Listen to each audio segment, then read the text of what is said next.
the Avengers, Spider-Man, the X-Men, the Guardians of the Galaxy, the Fantastic Four, and many others. Marvel has a lot of characters, with the total amount reaching over 80,000 over the company's decades of history. Of course, nowhere near all of them are in the spotlight at any given time. Even among the roster of main characters, the level of popularity that different people have changes constantly.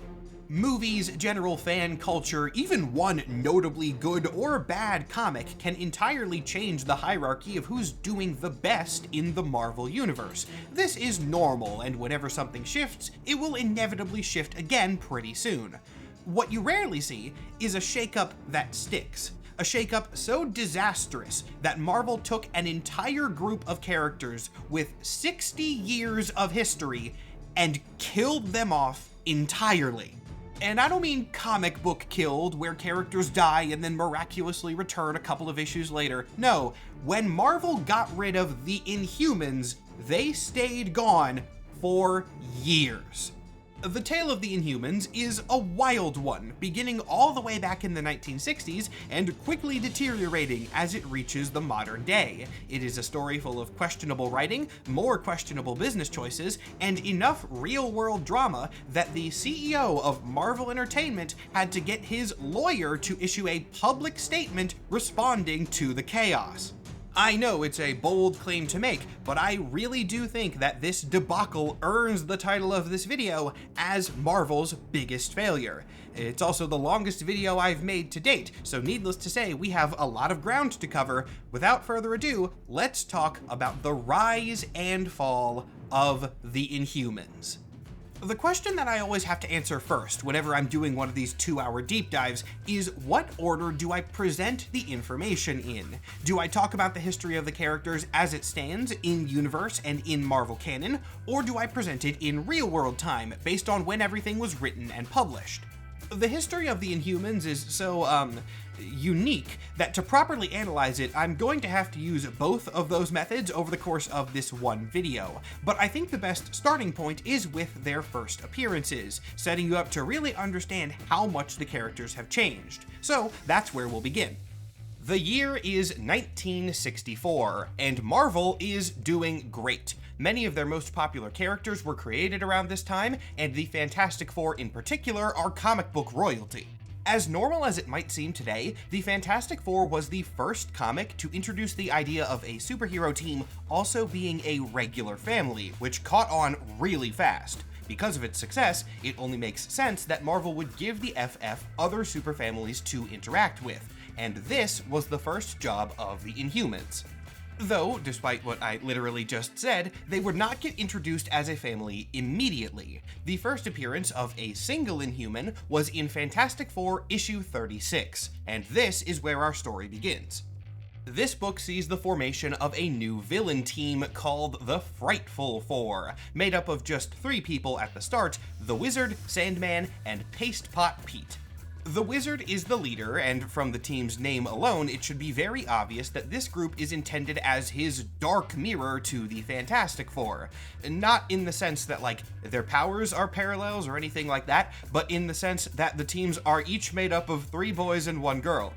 That's not me making a joke either. Wizard is weirdly insistent in the comic that the team have a, quote, suitable female, his words not mine, to such a level that he delays the team's villainy for weeks to find one. The suitable female that he finds is a woman named Medusa, who has the ability to control her hair, using it as tools or weapons. Medusa has apparently heard of the Wizard and is happy to have him lead her. Look, this is going to be very 1960s for another couple of minutes here. I promise it's going to get better, just bear with me.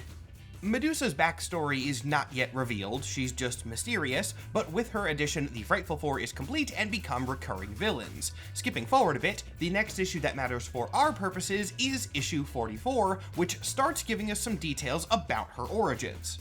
Despite the fact that she's fought the Fantastic Four a couple times already, Medusa goes to the heroes for help this time, mentioning only that she needs to escape the city before she is caught by somebody named Gorgon. Gorgon is huge and clearly has some superpowers of his own, taking the form of strong goat-like legs which let him kick through stuff or stomp to create earthquakes. He's very destructive, an entire building gets demolished during this fight, which is a big plot point later, but he's only there for Medusa. Midway through the chaos, Gorgon gives us the first information as to what's actually going on, claiming that both he and Medusa have their superpowers because they belong to the same race, and he has been sent to bring her back to that race as she is forbidden to mingle with others. This is not something that the FF is just going to let happen, so the fighting continues, but unfortunately for Medusa, there was another villain in this issue, and when that guy distracts the heroes, Gorgon sneaks away with her. That is the cliffhanger ending of issue 44, but in issue 45, the Fantastic Four actually don't go after Medusa immediately. It is stated that they would at some point, but they have other priorities, and at the end of the day, Medusa getting captured by Gorgon was one of their enemies getting captured by another one of their enemies, so not high on the list of things to deal with. As Reed and Sue investigate the origins of the other monster from the previous issue, Johnny leaves and looks for ways to entertain himself. He's a bit annoyed at the time because, well, to update this 60s comic into modern slang, his situationship is ghosting him, so he goes on a walk to clear his head. In his aimless wandering, Johnny ends up near the building that was destroyed earlier that day, and in the wreckage, he sees a woman who is apparently so beautiful that Johnny says, quote, "I hate to be disloyal, but she makes the girl I've been talking to seem like a boy." I told you, this is a good comic and it was genuinely progressive for the time, but boy is it very 60s. He crosses the street to try and talk to her, which causes the woman to immediately scream and run away. Not an entirely unreasonable response, given that she was being approached by a strange man in the middle of the night, but the thing that makes it weird is that as she runs, a small tornado appears with enough force to knock Johnny off of his feet. Cut to the next day, and Johnny is still thinking about this, because he's a teenage boy who saw a mysterious, beautiful woman with wind powers. I don't think I need to explain his intrigue any further. Hoping that he might see the girl again and also figure out what the deal is with her, he goes back to the rubble, and indeed, there she is a second time. Much like the time before, Johnny's presence causes her to scream and run away, but instead of using wind to cover her tracks, she conjures a burst of fire. This, of course, does nothing to stop the Human Torch, he just flames on and walks right through it. And unexpectedly, her apparent pursuer bursting into flames actually calms the woman down. Importantly, this is not because she recognizes Johnny. That would be one thing. Remember, the Fantastic Four are public celebrities, and also Johnny is literally wearing his costume in this scene. But no, the woman, who introduces herself as Crystal, has no idea who he is, which makes the whole thing even weirder. The reason that the fire calmed her down was just that Johnny had superpowers at all, which caused Crystal to mistakenly assume that he was, quote, one of us. Johnny does not know what one of us means in this scenario, but at this point he's kind of getting freaked out and decides that he should just play along until he can figure out what the hell is going on. Crystal then introduces Johnny to her giant dog with antenna and also certified good boy Lockjaw, and then, maybe jumping the gun a little bit, leads him to a secret underground facility that was lurking underneath this building the whole time so that he can meet the rest of her family. I'm going to skim over the members of the family for now, only because this group is like the main cast for the Inhumans, and therefore we'll get an entire section later in this video explaining each of them in detail. But they consist of Karnak, Triton, Black Bolt, and most importantly for this plotline, Gorgon and Medusa. Medusa immediately recognizes Johnny as not part of whatever group this is, and realizing that the jig is up, he bursts out of the ceiling of their base and goes to warn the Fantastic Four about this weird group of superhumans, which has apparently been under New York City for some amount of time. The other family pursues him, and the two teams get into a big fight, which ends with the mysterious underground dwellers retreating. But as they do, they mention something about hiding from a guy named the Seeker, and concerned by all of the wild stuff that has happened in the last day and a half, the Fantastic Four keeps investigating.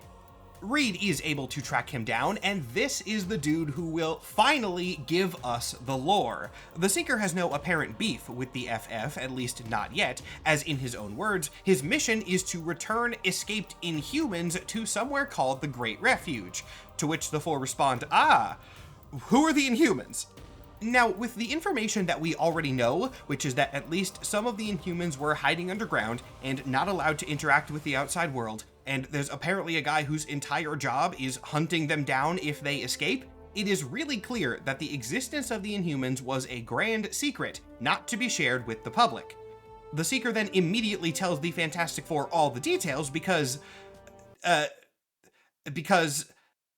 Anyway, way back in prehistoric times, there was another intelligent civilization evolving alongside humanity. They were similar to humans in many ways, but advanced at a much faster rate, getting to basically sci-fi levels while cavemen were still hitting each other with clubs.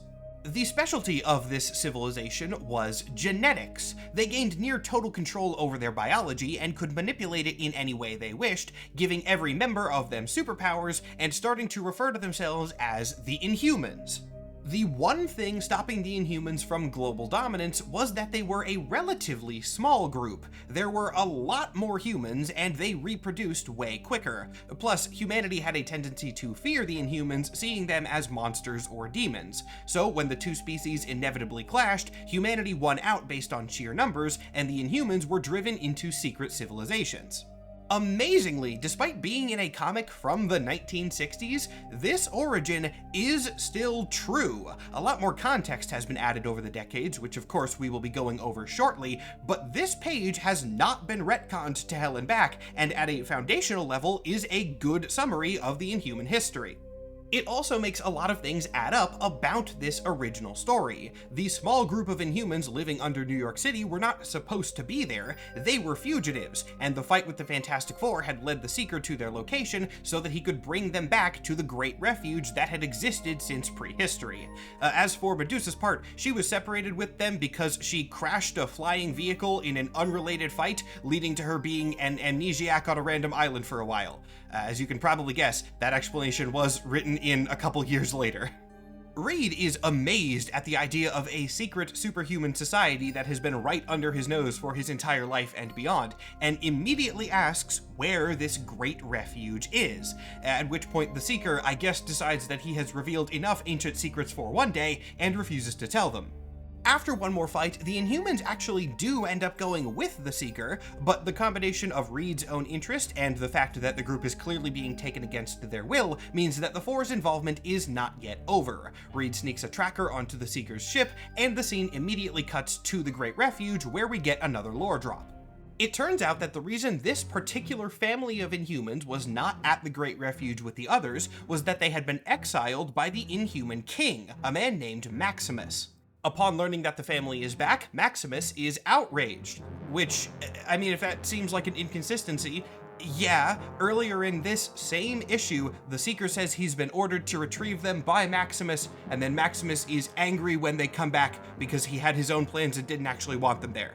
I don't know what's up with that. Maximus is canonically insane, so maybe the lore explanation for this is just that he's crazy, but it's probably just bad writing. Regardless of that, the reason that Maximus is unhappy about the Inhumans' return is that he's not the rightful king of the Great Refuge. The actual king is Black Bolt, leader of this Inhuman family, and Maximus's brother. Now, Black Bolt has not spoken a word throughout this entire arc. He is completely mute, and this page gives us an explanation as to why. Apparently, Maximus was the one who removed Black Bolt's speech, framing it as an accident and then using this as an excuse to steal the throne. For anyone who knows anything about Black Bolt already, this would get very retconned later. For those of you who don't, I will address it in the Royal Family character section. Maximus is terrified that with the family, who we now know to be the Inhuman royal family, back in the refuge, he's going to lose his power. And this fear is incredibly justified, as Black Bolt immediately just kinda knocks Maximus over, grabs the crown off of his head, and puts it on, at which point Maximus, who knows he cannot beat Black Bolt in an outright battle, gives up and moves to Plan B. Shortly after the rightful king is restored, which was apparently as easy as that, the Fantastic Four arrive in the Great Refuge as well, just in time for the last couple pages of the comic. If the pacing of this seems really weird, yeah, I promise that's not just the way I'm presenting it. This comic is very strange. Johnny reunites with Crystal, but reunions between the rest of the groups are far more icy. Despite being a lot better than the scheming Maximus, King Black Bolt and Queen Medusa are very wary of humanity, so Reed and Sue try to convince them to rejoin humanity and find their place in the world, the kind of thing that you would expect from the Fantastic Four. And in the last page of the issue, we see that as this discussion is going on, Maximus has run away to that Plan B I mentioned, which is a device called the Atmo Gun that, with a click of a button, will exterminate all of humanity immediately. Because comic book mad scientist supervillain. Like I just said, this is right at the end of the comic. Literally, the final 2 panels are Maximus pulling the trigger on the Atmo gun, and then a dramatic shot of the Earth about to explode or something, I don't know. The arc is really heating up as we go into issue 48, which is called Fantastic Four: The Coming of Galactus. Wait, what? Yeah, issue 48 of the Fantastic Four is both the end of the first Inhumans arc and the beginning of the first Galactus arc, which is wild, but this was kind of just the way that comics were written during this era. The pacing is just one thing after another with basically no breaks in between whatsoever. We're not going to be covering the Galactus part, but we are going to be covering the first few pages of this issue. This won't take long either. There's another very quick fight. Black Bolt and Maximus have a brawl ending in a very brutal slap. This is a pretty hilarious panel, actually. And then the Atmo gun does go off. It just doesn't work.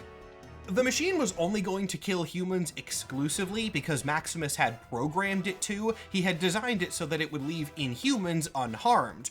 But then apparently the 2 species were close enough to each other that the machine could not recognize the separation, and then didn't kill anybody, revealing that humans and Inhumans were never so different after all. It's a bit of a cheesy moral, but it works, and it is the thing that makes the Inhuman royal family consider opening themselves up. Maximus will not accept this, though. He believes that Inhumans are fully superior, and in an excellent display of 1960s comic book science, reverses the polarity on the Atmo gun, which switches the function from mass murder to creating a force field around the Great Refuge. This time, the Atmo gun works as intended, sealing the Inhuman city away not by choice, but simply by trapping it inside the dome. The Fantastic Four barely managed to make it out, separating Johnny and Crystal in the process, which causes both of them to have a full-on mental breakdown on their respective sides of the force field. Let me remind you, they met at most 36 hours ago. The arc ends with the Fantastic Four solemnly walking away from the refuge in a bittersweet victory. On one hand, the Inhumans have been freed from the tyranny of Maximus, but on the other hand, they are now locked away, possibly forever. And then the next panel, not even the next page, literally immediately after this, is the first appearance ever of the Silver Surfer. So yeah, the arc is like over right then. This does not mean that the Inhumans were entirely abandoned, however, actually quite the opposite. Apparently, the characters were popular enough that they immediately became a recurring B-plot in the Fantastic Four series. For a while after this, the Inhuman royal family would get a page or 2 in every couple of issues, telling the story of their attempts to break out of the dome and eventual success, culminating, of course, in Johnny reuniting with Crystal. This is also the point where I can end the issue-to-issue play-by-play of the first Inhumans storyline, because from this point on, they were part of the larger Marvel universe. Most of their appearances were in Fantastic Four for a while, but you could see them crossing over with other characters, and they even got their own self-titled series in 1970, though it was a 2-in-1 comic that they had to share with Black Widow. This is the rough status quo that the Inhumans had for a couple of decades. They were never major parts of the Marvel Universe, but they would appear decently often, and as best I can tell, were pretty well received. The most accurate way that I can describe the group is like the Fantastic Four's quirky cousins. Well, no, Johnny's dating one of them, maybe not cousins, but you get what I mean. As I mentioned earlier in this video, the Fantastic Four were the undisputed kings of the industry in this early era, so being FF side characters was actually a pretty good status quo to have.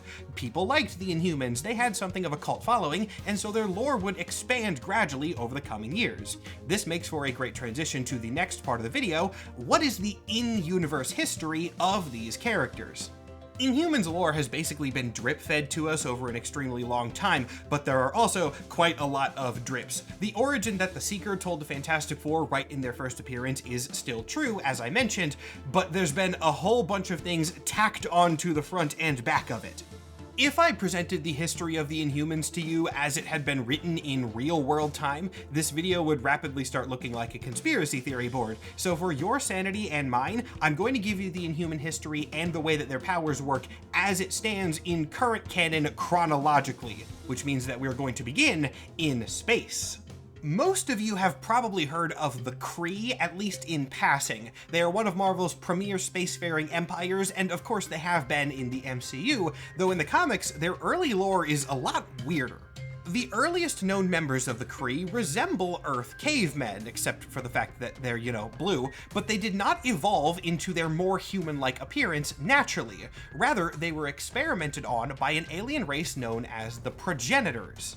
Despite looking incredibly cool, the Progenitors don't have a lot of lore to them, mostly just because they have not appeared in a lot of comics. They are a classic but cool cosmic sci-fi trope, a hyper-advanced alien species that travels around the universe experimenting on native populations, and then just leaving those populations to evolve naturally so that they can watch what happens.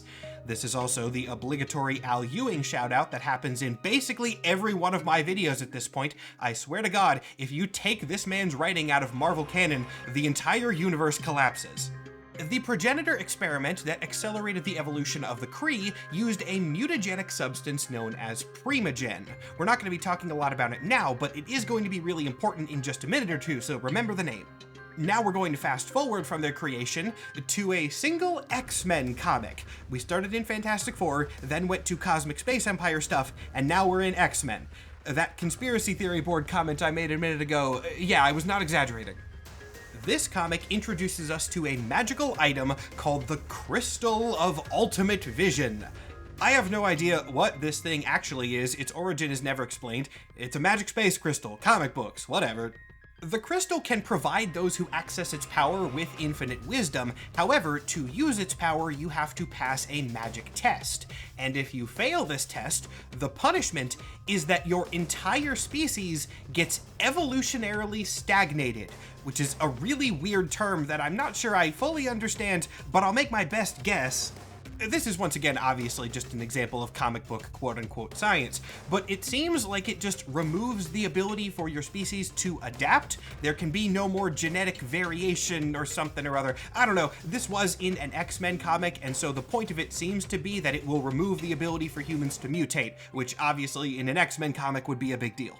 Even so, the crystal is not like that important even to X-Men stuff. It is a plot device in this one issue and does not appear much outside of that. However, the Crystal of Ultimate Vision does have one more bit of relevance, as apparently at some point in history, a member of the Kree tried to get it and failed the magical test.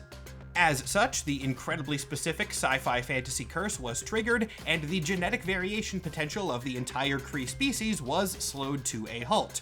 This was a big problem for them, as adaptation is very important for a wide-scale spacefaring species. You need your people to be able to adapt to different planets and environments. So they began running experiments in an attempt to start their evolution process back up.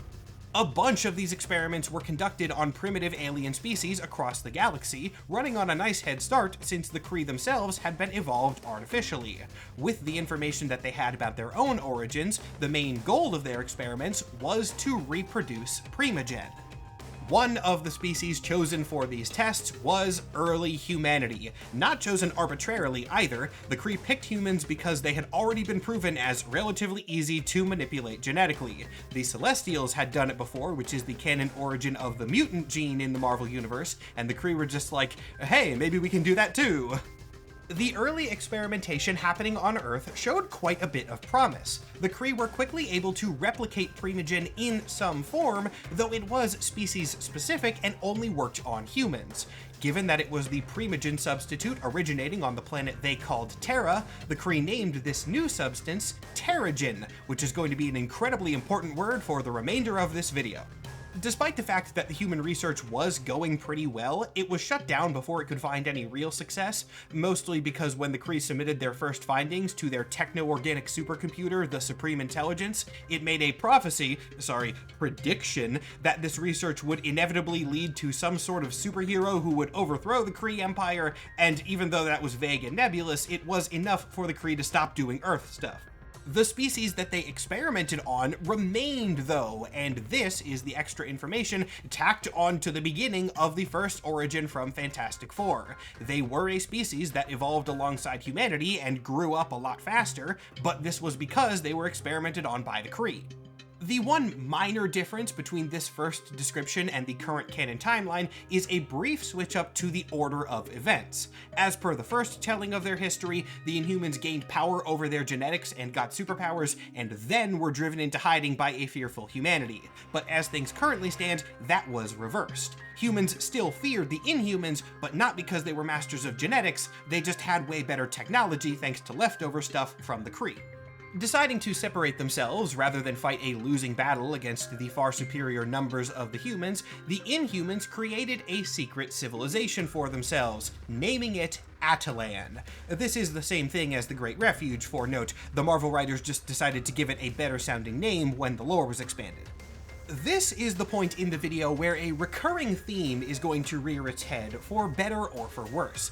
Inhuman society is entirely ruled by genetics. This was technically present in the first Fantastic Four appearances, but mostly through offhand mentions and usually by the villains. They would refer to the Inhumans as a superior race quite often, but it was never really addressed. When Inhumans lore was expanded, their ideas on genetics were expanded along with them. Now, at this point in the timeline, they had not cracked Terrigen yet. The Kree had used it on them, but they had not taught the experiment subjects how to use it. So Terrigen was there, but the Inhumans weren't really sure what to do with it. They did, however, still have genetic modification in their history, and so it was a very relevant part of life. The ruling body of Atalan was known as the Genetic Council, and it consisted of members who, by metrics that have never been detailed, were deemed to be the most genetically superior representatives of the race. Among the Genetic Council, there was a king, and that king was surrounded by the royal family. It is worth noting that the king was not really a line of succession. They were chosen from the Genetic Council, and that did not mean that it would always pass down from parent to child. But since it was genetic in nature, houses of royals were a common thing.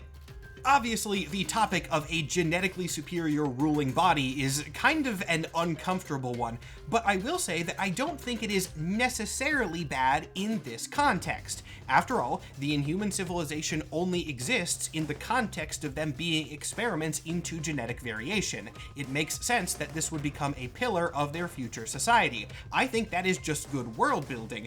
What matters then is how the writers treat this concept, and whether they represent the idea of genetic superiority as a good or bad thing.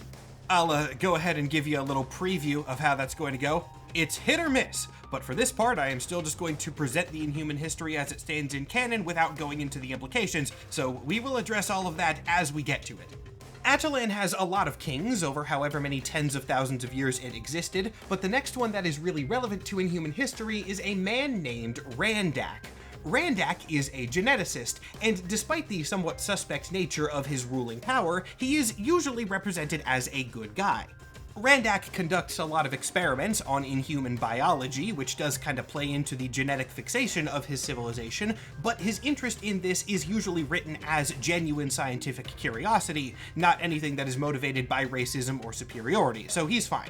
This curiosity would change the course of Inhuman society forever, though, as Randak was the one to crack the mystery of Terrigen. Terrigen in its natural state is a solid and relatively stable crystal, but when subjected to a very specific chemical process, it will emit a vapor known as Terrigen mist, and this stuff gets crazy. When a person with inhuman genetics, by which I mean a descendant of the original Kree experiments, is exposed to Terrigen Mist, it will cause their body to undergo extremely rapid mutation. A cocoon will be formed around their body, and they will stay in this cocoon for a variable amount of time. It can take a few minutes, it can also take several days, depending on a number of factors, including how severe the mutation is and how much Terrigen they were exposed to. This process is known as Terrigenesis, and when Terrigenesis is done, who knows what comes out the other side, really? After all, Terrigen was originally made as an unfinished prototype of a substance designed to kickstart dormant evolution. It is extremely chaotic, so to put it bluntly, Terrigenesis basically takes your genetic code and shoves it into a blender. Randak did not immediately know this, though. In the early stages of his research, the exact details and potential dangers of Terrigenesis were not yet discovered. But Randak was also evidently the excitable type of scientist, and thus immediately tested out his findings on himself.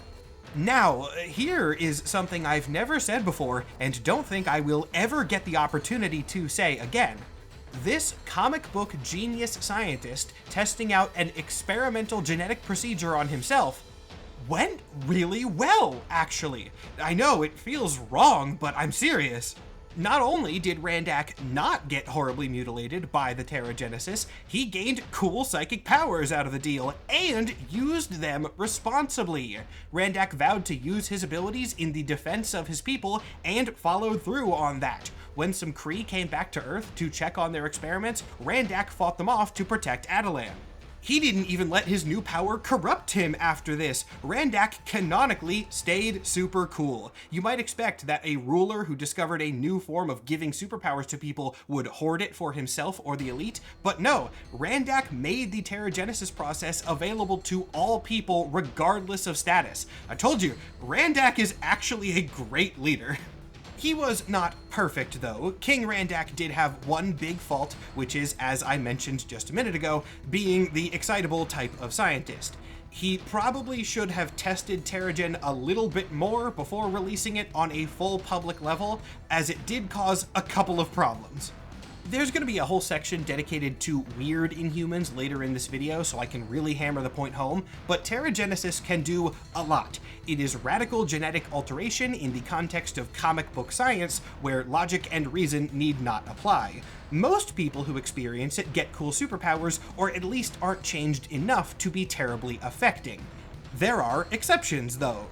Sometime shortly after Randak opened Terrigenesis to everybody, access had to be restricted again for safety reasons, as in the comic, there are enough mutations described very ominously as radically non-human that people started getting worried. Because of this, and also because the general concept of Terrigenesis was understandably controversial at a foundational level, the Society of Attilan underwent some schisms in the following years, some of which were bad enough to cause full splits. Some groups had differing enough opinions on Terrigenesis to leave Attilan entirely, forming different tribes or civilizations of Inhumans in other parts of the world. The biggest three are Oralan in Greenland, Utalan in Mozambique, and Anilux in Italy, though there are a lot of others that are more minor or entirely unnamed. Point is, Terrigenesis caused Inhumans to spread all over the globe, which is a fact that will be very important later. The majority of the Inhumans would continue to live in Attilan, though, so that's where we will continue the timeline from. For anyone curious, Attilan was later confirmed to be originally located on a small island somewhere in the North Atlantic Ocean, though in the early 80s, it was relocated to the moon. This is a weird little storyline. In Fantastic Four, issue 240, it is revealed that the Inhumans are beginning to get sick because of rising pollution levels on Earth, and so they just take their entire city and go to the moon, and they would remain there for like 30 years. That probably contributed to the Inhumans being like side characters for the main Marvel universe. They didn't often have to get involved in big Earth-based crossovers or events because they weren't on Earth.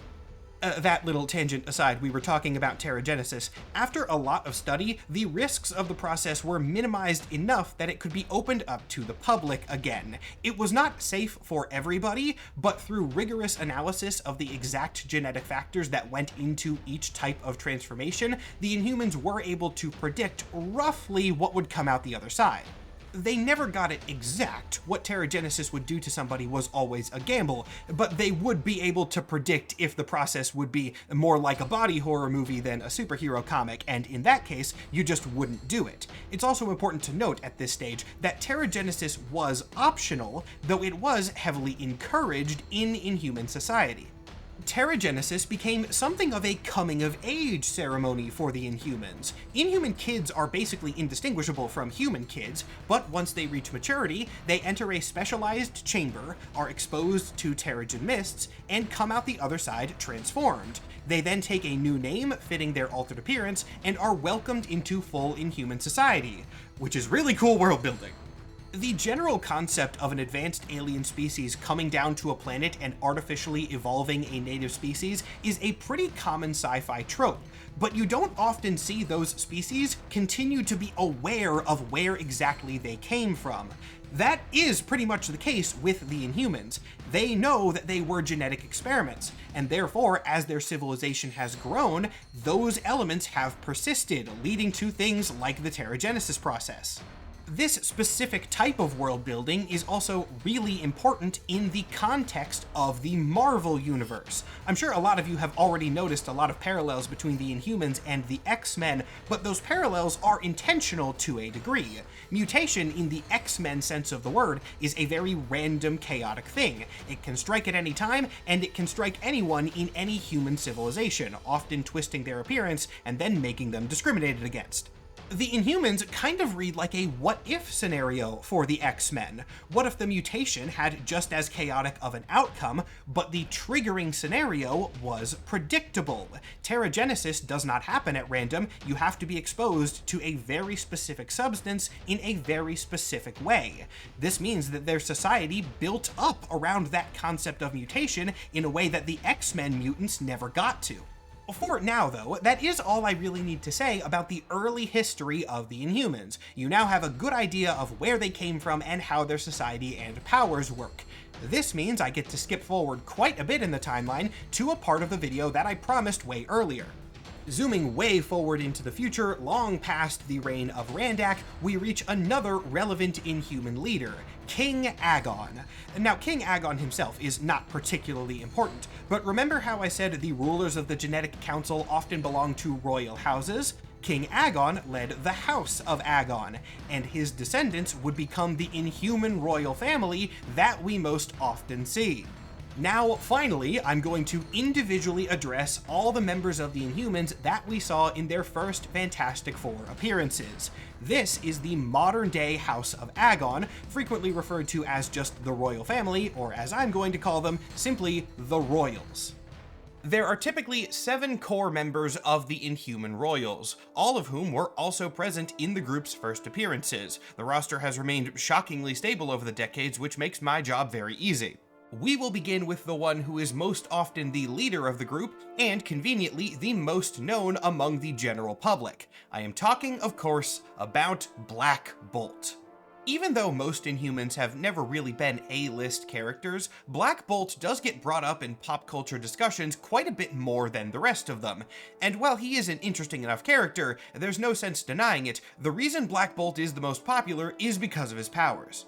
The actual explanation behind Black Bolt's powers is weirdly complicated.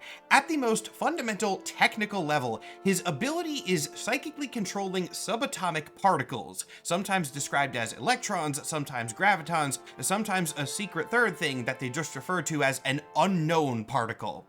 Somebody on the Marvel Wiki, thankfully not me, has compiled a very detailed summary of how exactly Black Bolt's abilities function. I'm gonna put it on the screen right now, but I'm not gonna read it to you all because it is paragraphs long.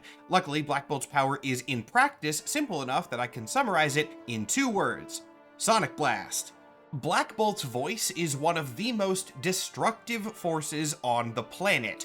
I'm not a power scaling type really, but if I were putting him into a sort of ranking, his energy output would have to be in the highest tiers of whatever metric people are using right now. This is already pretty cool, I love a good Sonic-powered character, but I've also gone on record saying many times that what makes a strong superpower interesting is not what it can do, but what it can't. And in the case of Black Bolt, what he cannot do with the power is turn it off. Literally any vocal noise that the King of the Inhumans makes is wildly destructive, whether he wants it to be or not. The tiniest whisper is enough to destroy buildings, and if he ever does a full-on scream, we don't really see Black Bolt at full power often, but it has been stated that it could split the planet in half. This means that Black Bolt can never talk, or at least never outside of a fight, and if he needs to communicate, he has to do so through writing, sign language, or other similar methods. In his first appearances, his mutism was explained as an evil plot by Maximus, and his powers were just like weird electromagnetic energy manipulation, which he still can do in the modern day. But as like everything in Inhumans, his lore expanded over the decades. In the current canon, Black Bolt's powers are explained as him being very unique among the Inhumans because he was subject to a very unethical Terrigenesis experiment. His father, King Agon, was trying to amplify the powers that an Inhuman could gain through the process, and thus subjugated his wife and unborn child to Terrigenesis while Black Bolt was in the womb. The trial was a success in that the baby was given stronger powers than average, but you know, he couldn't control them at all. Now, fortunately for everybody in Atalan, his voice was not as destructive when he was a child, but it was still incredibly damaging. So as a baby, Black Bolt was locked in a soundproof chamber and immediately began training on how to live life, never making a noise.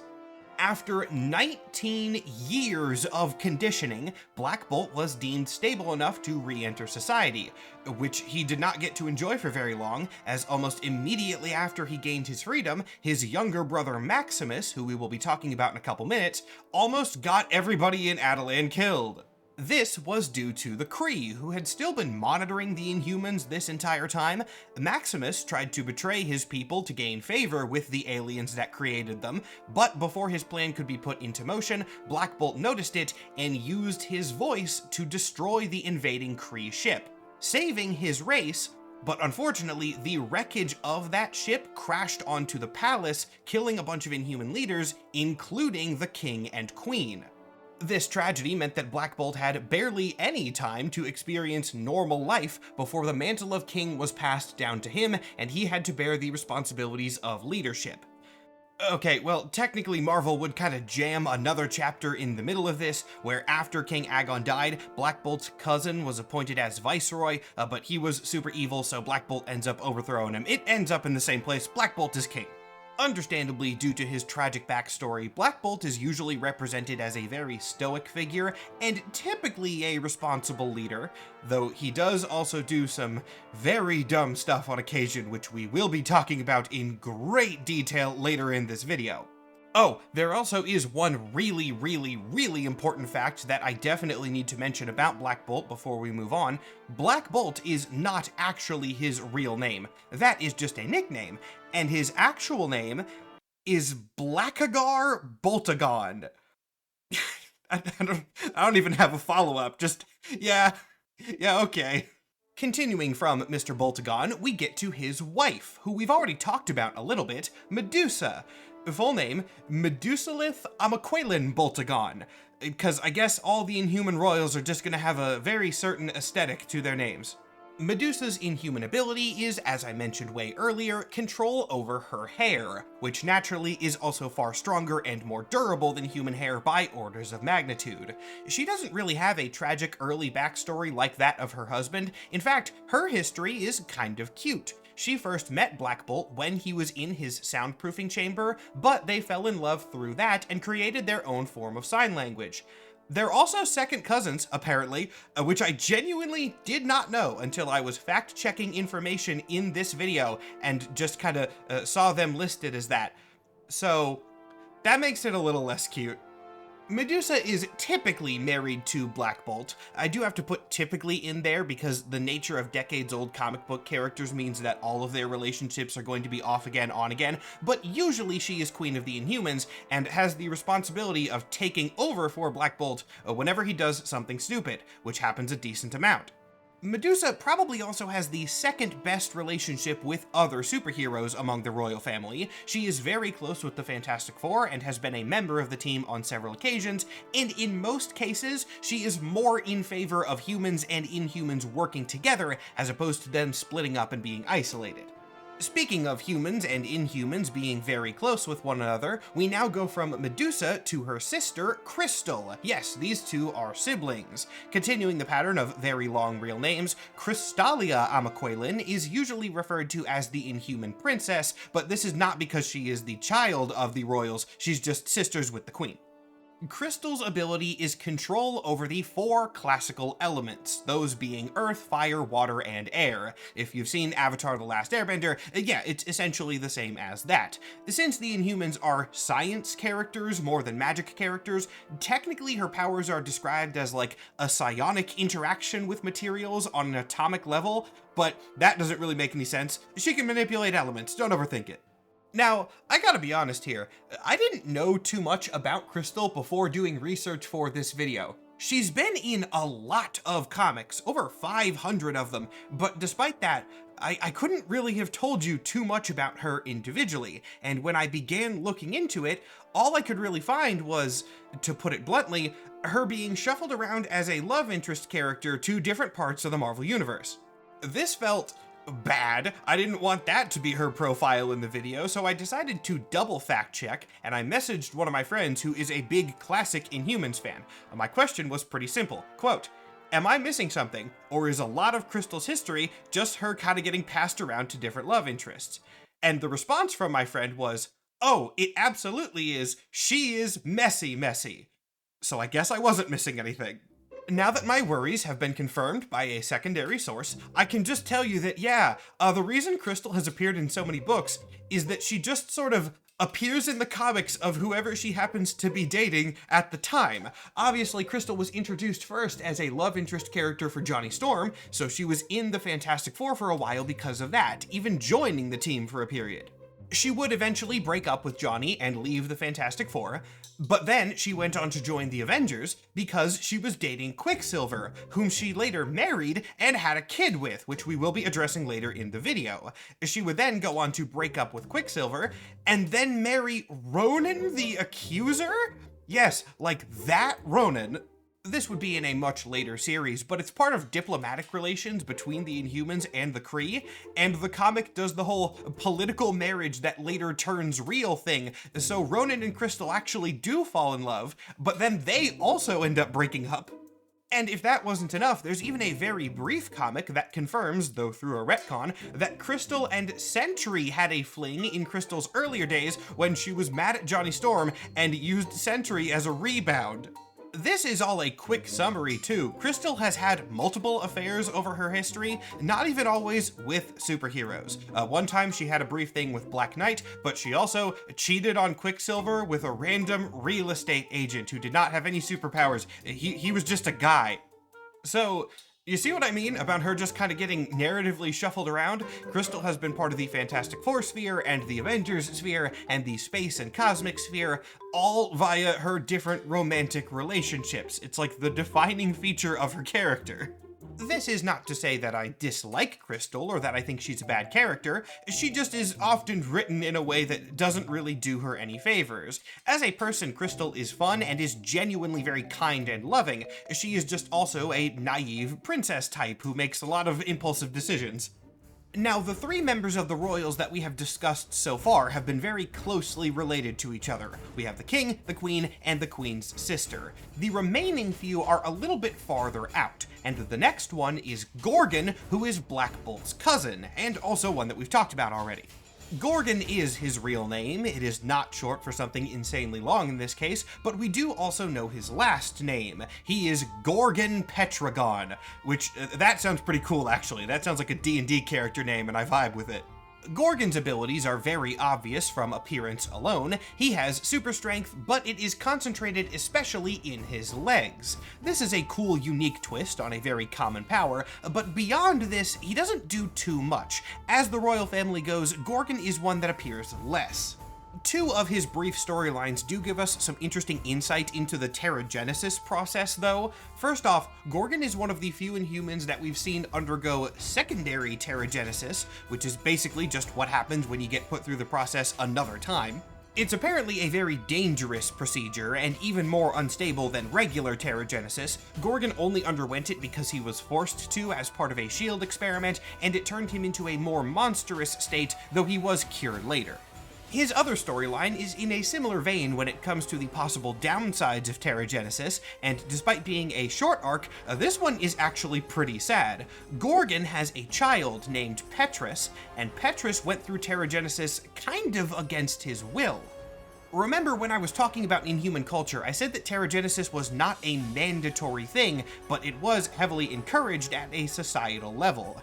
Petrus did not actually want to go through teragenesis, but was pressured into it by his father, and instead of getting superpowers, had his body twisted and distorted, gaining a giant bull-like minotaur head, but not many other changes. This comes with no apparent superpowers, it is just a physical deformation.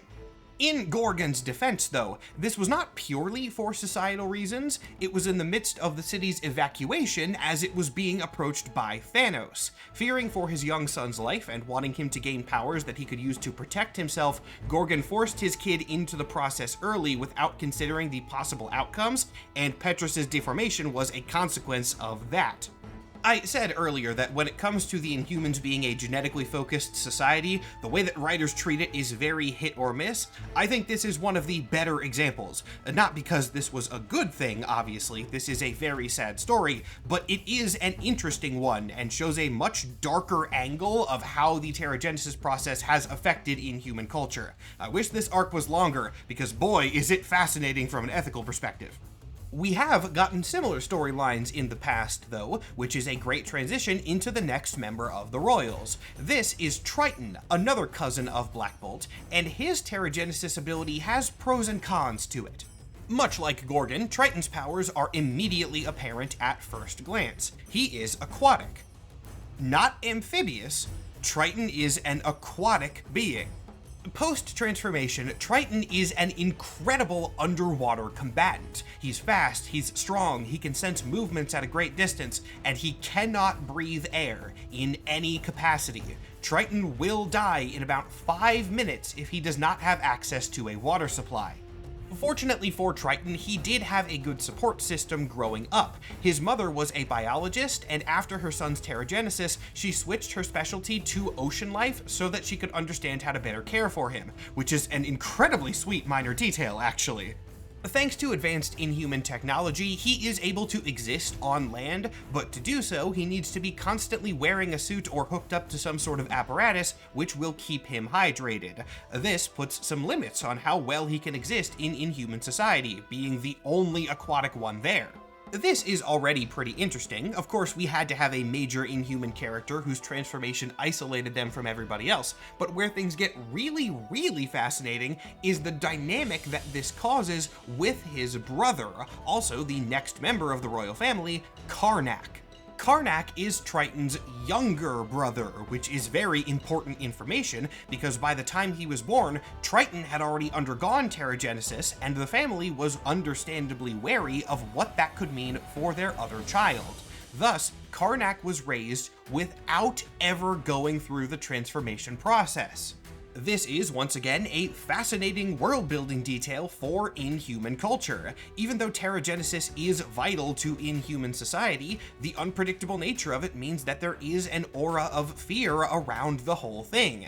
Karnak does have superhuman abilities, though. He never went through teragenesis, not even in his adulthood, but he was not simply left to his own devices, powerless in a civilization where everybody else has some form of power. Instead, his father sent him to a place called the Tower of Wisdom at a young age, and he trained here for decades, becoming a master martial artist.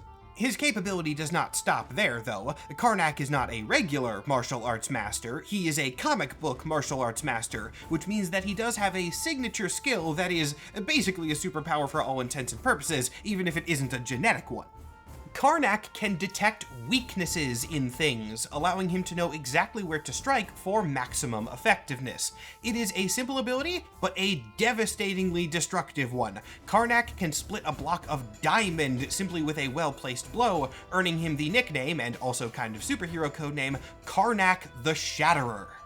This power does also work on people, and I mean that in multiple senses of the term. Yes, obviously he can cause physical damage to his opponents with it, but he can also detect psychological weaknesses, meaning that Karnak can occasionally take his enemies off the board without even needing physical confrontation. I think Karnak is really cool. He is probably my favorite member of the royal family, and his personality is a big factor in that. You would think that being trained in martial arts from a young age and having a power related to psychological weaknesses, he would be a very calm, centered, balanced man. But no, Karnak is kind of a dick. He is also one of the few members of the Royals to get his own solo series, which does make sense given his concept. By definition, he is a little bit more distanced from the Inhumans than the rest of his family, and with his powers can fit just as well into the martial arts sphere of Marvel, where he does occasionally appear. At this point, we are almost done with the profiles on the royal family. I said there were 7 core members, and we've covered 6, the king, the queen, the princess, and several cousins. Who is left but the family dog? This is Lockjaw. Lockjaw is a giant dog that can teleport. Not just himself either, he can also teleport people in his immediate vicinity, earning him a spot as one of the best companion characters in all of Marvel. Because for one, he's a big funny dog, and for two, he is a fantastic tactical asset because he provides instant transport for your entire group. Enhancing this power even further is the fact that Lockjaw can track targets across space and even across dimensions. How can he do that? Well, he can smell them. Because of course, the teleporting dog can smell across dimensions. This is an amazing concept that works on every layer. There is one really big question that Lockjaw's mere existence poses though. What exactly is he? Because we know he's an Inhuman. Lockjaw has Inhuman genetics. That has been explicitly confirmed in several places. But also, Inhumans are born looking like people. Was Lockjaw once a guy? Well, if you look at The Thing, issue 3 from 1983, it appears that the answer is yes. In this comic, Ben Grimm goes on a little teleporting adventure with Lockjaw, and at the end of it, the dog, who had never talked before this comic, speaks and confirms that he was once human in appearance, and after undergoing pterogenesis, was warped into a giant dog creature that is apparently so deformed internally, it hurts for him to talk. Given that Lockjaw is historically a fun, silly mascot character at Marvel, I know that a lot of your jaws dropped at that reveal, and I'm happy to say that Marvel also had a similar reaction. The retcon of Lockjaw into being once a regular man was wildly unpopular and would get undone pretty shortly after this, in the funniest way I have ever seen a retcon happen. A few years later, in an X-Factor comic, Quicksilver, who was also present during the Lockjaw incident, would flash back to that moment and tell everybody that this whole reveal about the dog's true origin was a joke.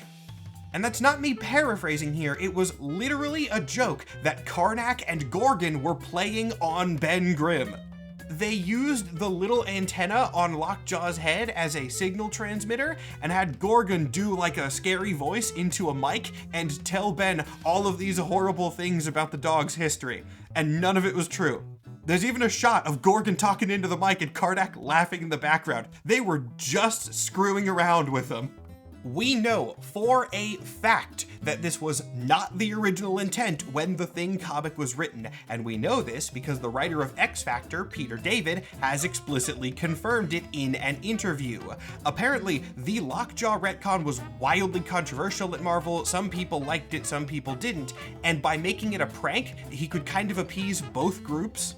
The people who hated the Lockjaw retcon, which I do think was most people, could take Quicksilver's statements here as truth, meaning that the whole thing was a bit and none of it was accurate. However, the people who liked Lockjaw's origin being dark and edgy for whatever reason could believably think that Quicksilver was lying here because he was kind of being shady in this issue. Going forward from here, Marvel has treated Lockjaw's origin as definitely not a human, and in the years since this absolutely hilarious retcon, we have gotten a real origin story for him. Lockjaw's new origin has him start off as a regular dog. No inhuman genetics, nothing weird there, he is just a normal pet, but was exposed to Terrigen, or modified forms of it at least, as part of a scientific experiment, actually tying directly into Black Bolt's origin. Remember how Black Bolt underwent Terrigenesis while he was still in the womb? Lockjaw was an earlier test subject in that same research. Lockjaw's mother, once again just a regular dog, was somehow exposed to Terrigen in such a way that some of her unborn puppies developed supernatural characteristics. The exact details of this are never fully described, and it doesn't work perfectly with other Inhuman lore because Terrigen is supposed to be a human-specific thing, but that will also get shaky as the canon continues, and either way, this is a much better origin than him being a guy. Now with Lockjaw's origin, or origins, addressed, we are done with the core members of the royal family. I said there were 7, we've done 7, but there is another character who is definitely worth addressing in this part of the video, even if he is not typically considered a royal, though he would like to be very, very much. This, of course, is Maximus. Maximus Boltagon, despite having a name that sounds like an anime finishing move, is not typically referred to by this name. He refers to himself as Maximus the Magnificent, and is referred to by everybody else as Maximus the Mad. Maximus's inhuman abilities are all mental in nature. He has vastly increased intelligence and psychic abilities that usually manifest as mind control in some way or another, but his powers are also really inconsistent and described differently in different comics. Even in his younger days, Maximus was an obsessive and selfish man, believing Inhumans to be superior to all other life, and himself to be superior to all other Inhumans. If you'll recall from Black Bolt's origin section, as a teenager, Maximus tried to make a deal with the Kree at the cost of his people, just so that he could get knowledge of genetic manipulation from their predecessors. Black Bolt obviously foiled that plan by unleashing one of his first big screams, and a part of that story that I declined to mention until now is that Maximus was standing really close to Blackagar when this scream went off. The combination of this extremely loud sonic attack and the way that it interacted with Maximus's own psychic powers drove him even more insane than he already was.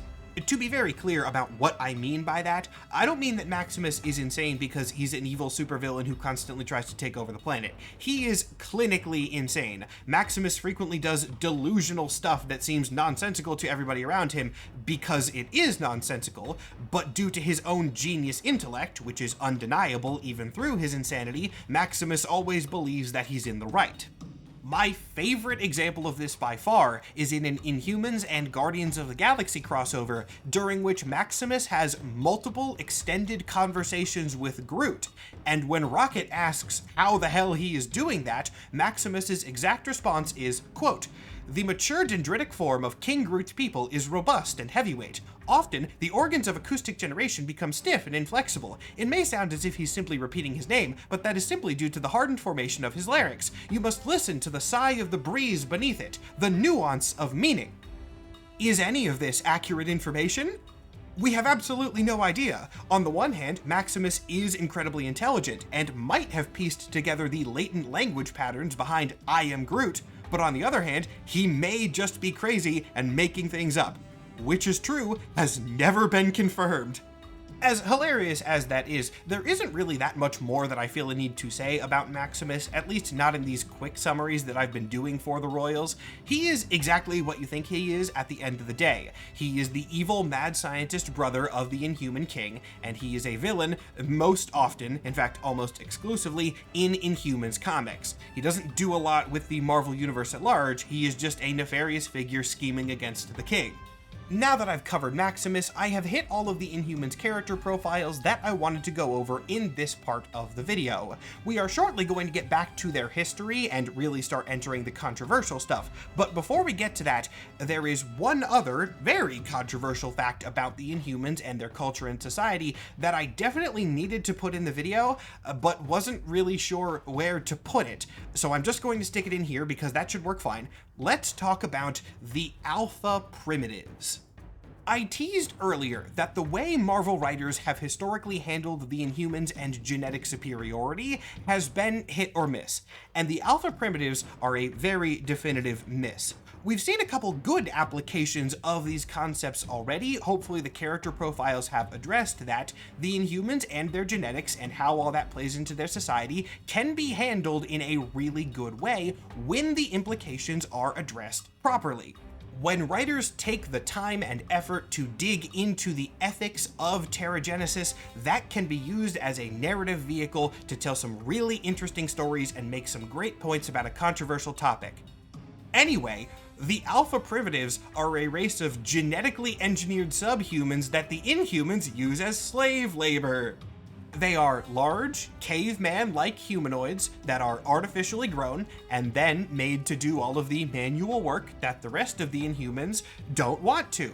The entire civilization of Attilan is built on the Alpha Primitives' backs. Literally, they live underground. Now, since they are artificially grown, the question is then raised of their consciousness level. If the Alpha Primitives are basically animals, that is one thing. I'm not advocating for growing animals as slave labor, but that is at the very least preferable to humans. Unfortunately, there is a Marvel guidebook from 2010 which explicitly states that the Alpha Primitives have intellect roughly equivalent to a 6-year-old human child, which is not better, Marvel!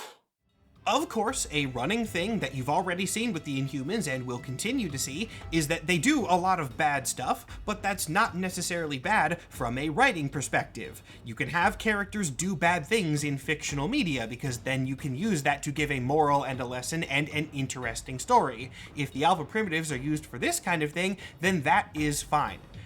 However, the Alpha Primitives are usually antagonists. And let me actually just put this in video game terms.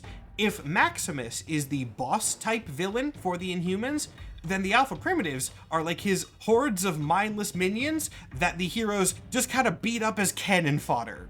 There are a couple isolated arcs in which writers have tried to do something nuanced with the Alpha Primitives. They're usually not great, and even if they were good, they are dwarfed by the number of arcs where they are just mindless hordes to be fought.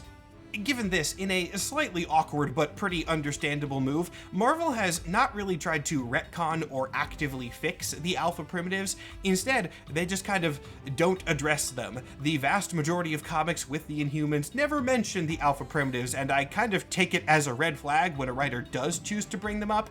They're not relevant in modern canon. They have also not been actively decanonized, but they don't often matter. Now that we're all just a little bit more uncomfortable than we were a few minutes ago, I can move on. And actually, addressing the Alpha Primitives when I did works pretty well for the way that I'm trying to present the Inhumans. You have heard a lot of the good with these characters, and a lot of the bad, but this mix is a hallmark of how the Inhumans have kind of always been. You can think of the Marvel Universe kind of like one big bubble, with a lot of little bubbles inside of it representing the different spheres of the world. One of them can be Spider-Man, one of them can be Avengers, one of them can be the mutants and the X-Men, etc. They all have their nice little sets of characters. Usually if you think of a Marvel person, you can identify the bubble that they would fit in. But all of these bubbles connect and overlap. There are crossovers and events, but the Inhumans don't really get this in the same way. They definitely have their own bubble in this diagram that we're imagining. It is a lot smaller than the others though, and only has one strong connection to a different sphere, that being the Fantastic Four. The Inhumans and the FF have always been very closely related, but you're not going to see the Inhumans be tightly tied to anything else. Returning to a point I made earlier, for the first 30 to 40 years of their existence, the Inhumans were like the Fantastic Four's quirky cousins. They were popular enough to get spotlight on a semi-regular basis, but never enough to be A-list or even B-list characters. They had the fans that they needed to stick around, and while they were never the most relevant, they were present and popular in the context of what they were. The group did find a bit of unexpected favor in the late 90s with a 12-issue series simply called Inhumans. This gave us a lot more expansion on Terrigenesis as a concept and the lore and implications around it, but the thing that really made it successful was that it was under the Marvel Knights imprint. For anyone not familiar with the company during this era, Marvel Knights was like a sub-brand of the publisher, under which Marvel would put out comics with more mature themes. In this context, Inhumans got to be a bit more of a political drama, and since the Inhumans at a foundational level deal with a lot of serious and controversial topics baked right into their world building, them getting to take a mature tone worked quite well. This book paved the way for the Inhumans to do a little bit more in the coming years. They still weren't major, but a bit later they got the Son of M series, which focused on Quicksilver in the aftermath of Scarlet Witch doing the whole no more mutants thing and removing powers from much of the mutant population. Son of M brought Quicksilver and Crystal's daughter, Luna Maximoff, back into the fold and showed Quicksilver stealing Terrigen from the Inhumans in hopes that he could use its genetic potential to reactivate latent mutant powers that Wanda had deactivated. Following this, Marvel decided to expand on the Inhumans in regards to their connection with the Kree.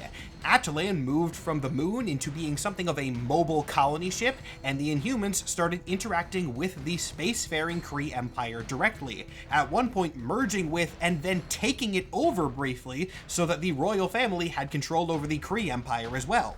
This arc introduced a bunch of cool ideas spinning out of their classic world building. The idea of universal Inhumans started to be seen, as the Kree did not just do their original genetic experiments on Earth. Other planets got similar treatment, and that means there are alien quote-unquote Inhumans out there that had never been seen on Earth before.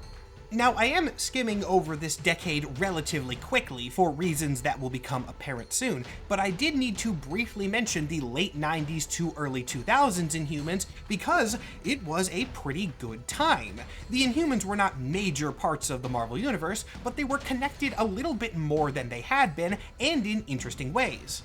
From the few things that I just described, it should be pretty clear that the writers were making an effort here. They were looping in old world building, they were iterating on the concepts, there was more space stuff happening connecting to the Inhuman origins, a lot of fun stuff was going on, and there was an appreciation for the characters even though they weren't the biggest ones.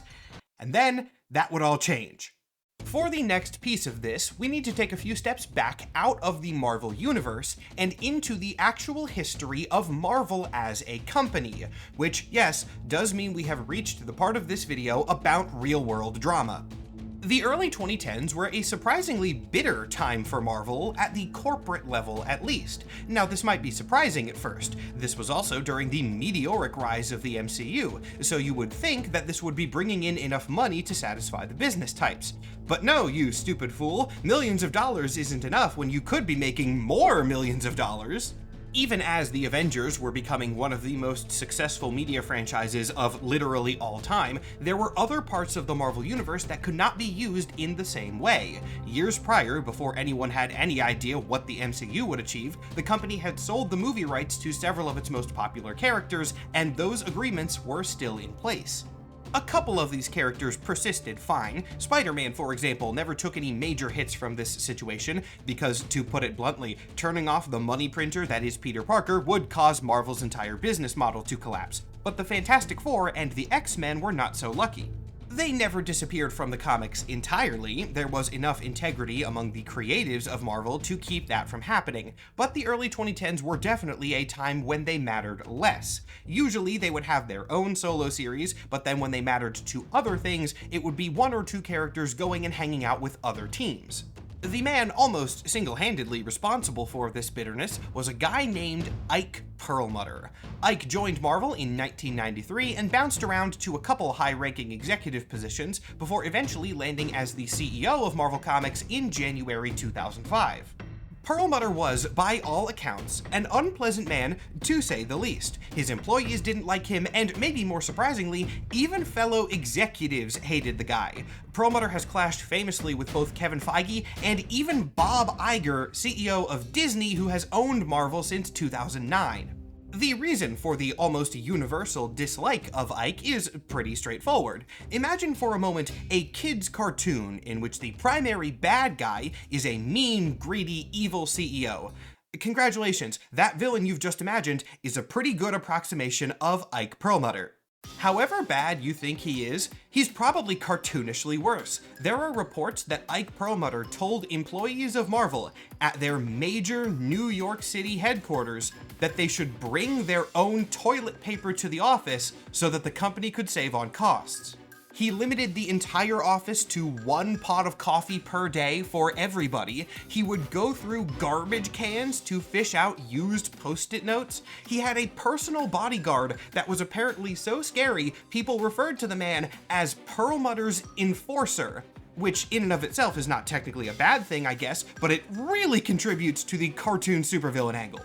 And of course, his generally awful business policies did not end at office management. Perlmutter hated the fact that Marvel could not use some of their historically most popular characters in their successful movies, to such an extent that he apparently stripped Fantastic Four art from the Marvel offices and actively canceled several Fantastic Four and X-Men comics. Like I said, the teams never vanished entirely, but we do know for a fact that Perlmutter specifically limited their presence. So he was a bad boss and didn't really like or understand the industry that he was working in. That sucks, obviously, but it's maybe not the level of real-world drama that I have promised in this video. Well, if you didn't have enough reason to dislike Perlmutter already, the man is also extremely racist. Now, accusing somebody of racism, especially as openly as I just did, is a very heavy thing, and I am someone who tries to present information ethically, even at my relatively low-stakes YouTube level. So trust me when I say, I wouldn't call Perlmutter racist if I didn't have some pretty good things I could point to. We're gonna start at the beginning, though. Perlmutter has been on the receiving end of these kind of accusations for many years, with one of the most egregious examples coming in the earliest days of the MCU. Remember how in the first Iron Man movie, Rhodey was played by a different guy? Terrence Howard played him in the first one, and then he was replaced by Don Cheadle going forward. The actual reason for the recast is very well documented. Howard apparently wanted a gigantic raise to come back, and this was in the days before the massive power of the MCU had been established. So Marvel said no and brought in Don Cheadle. End of story, everything there is relatively normal. In response to this situation, Perlmutter was not very worried and said, quote, I cannot make it clear enough that I am quoting the man here, "Nobody would notice the change because all black people look the same." So that's coming in pretty hot, and it is not the only case of this. Perlmutter has many allegations of similar statements to his name, but the keyword there is allegations. These are stories, secondhand accounts, and Perlmutter himself has denied them. So I'm going to be kind to the man, far kinder than he deserves, and dismiss these as mere allegations. Why on earth, you might ask, would I be so nice and dismiss these accounts? Well, it's because I don't actually need them to make my point. Black Panther, good movie, successful movie, 19th highest grossing movie of all time. Ike Perlmutter hated Black Panther and tried to stop it from actually getting produced. This is out of the realm of allegation and speculation. It is a well-documented thing that Mr. Perlmutter fought tooth and nail to keep Black Panther from happening. We don't know exactly what Perlmutter did to halt Black Panther, but we know he did something. Actually, a couple of things, to such an extent that eventually Bob Iger, his boss, made a personal call to the CEO of Marvel, demanding that he stop, quote, putting up roadblocks in their production schedule. What that could mean, I'm not sure, but we know the guy was involved.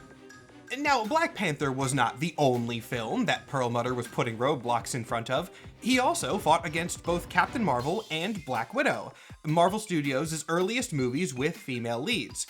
And we know why he didn't want these. He thought that every superhero movie with a female star would fail, as he said openly in leaked emails from the company. This is also a problem, of course, but we're going to focus more on the Black Panther situation because that's the one that would end up blowing up in Perlmutter's face. As you can guess, when news of the man's resistance to the movie got out to the public, it didn't take fans long to put the puzzle pieces together. You have the MCU's first movie with a black lead, and Marvel's CEO with a ton of racism accusations against him. People quickly, very quickly, started claiming that Perlmutter's resistance to the movie was due to racism. I'm not gonna call this jumping to conclusions, more just looking at two pieces of information that happen to fit really well together. And eventually, this whole thing got so big that Perlmutter needed to make a public statement. And the statement that he made was as follows. Perlmutter said that his resistance to Black Panther was, quote, not because he was racist, but because it had never been done before and its success was not guaranteed. Let's pause the story right here, actually. Put a pin in that, and let's go on a journey together back to a bygone era called the 1990s. During the 90s, Marvel was doing pretty bad. Despite the large amount of nostalgia that a lot of people have for the time now, this decade was horrible for the comic book space. The 90s genuinely almost killed the industry entirely. This was due to a bunch of reasons, one big one being the rise of the speculator market, which is when a bunch of finance bros started looking at comic books as an investment opportunity rather than a genuine hobby. It's a whole thing, it spiraled into a lot of problems. That's neither here nor there. The point is that Marvel was doing bad to the point of near bankruptcy. As Marvel neared disaster, they started doing a bunch of random things, really. Their clock was ticking, so they started throwing a bunch of crazy, fun projects at the wall to see if any of them stuck. And one in particular did. This project was a movie. Some of you already know what movie I'm talking about and are probably already laughing at this, but for anyone who doesn't, I'm going to save the name of the movie for dramatic effect, so bear with me for a second here. Marvel sold a tiny bit of their movie rights to an interested party, not thinking that much would come of it, but at this point, what was the harm?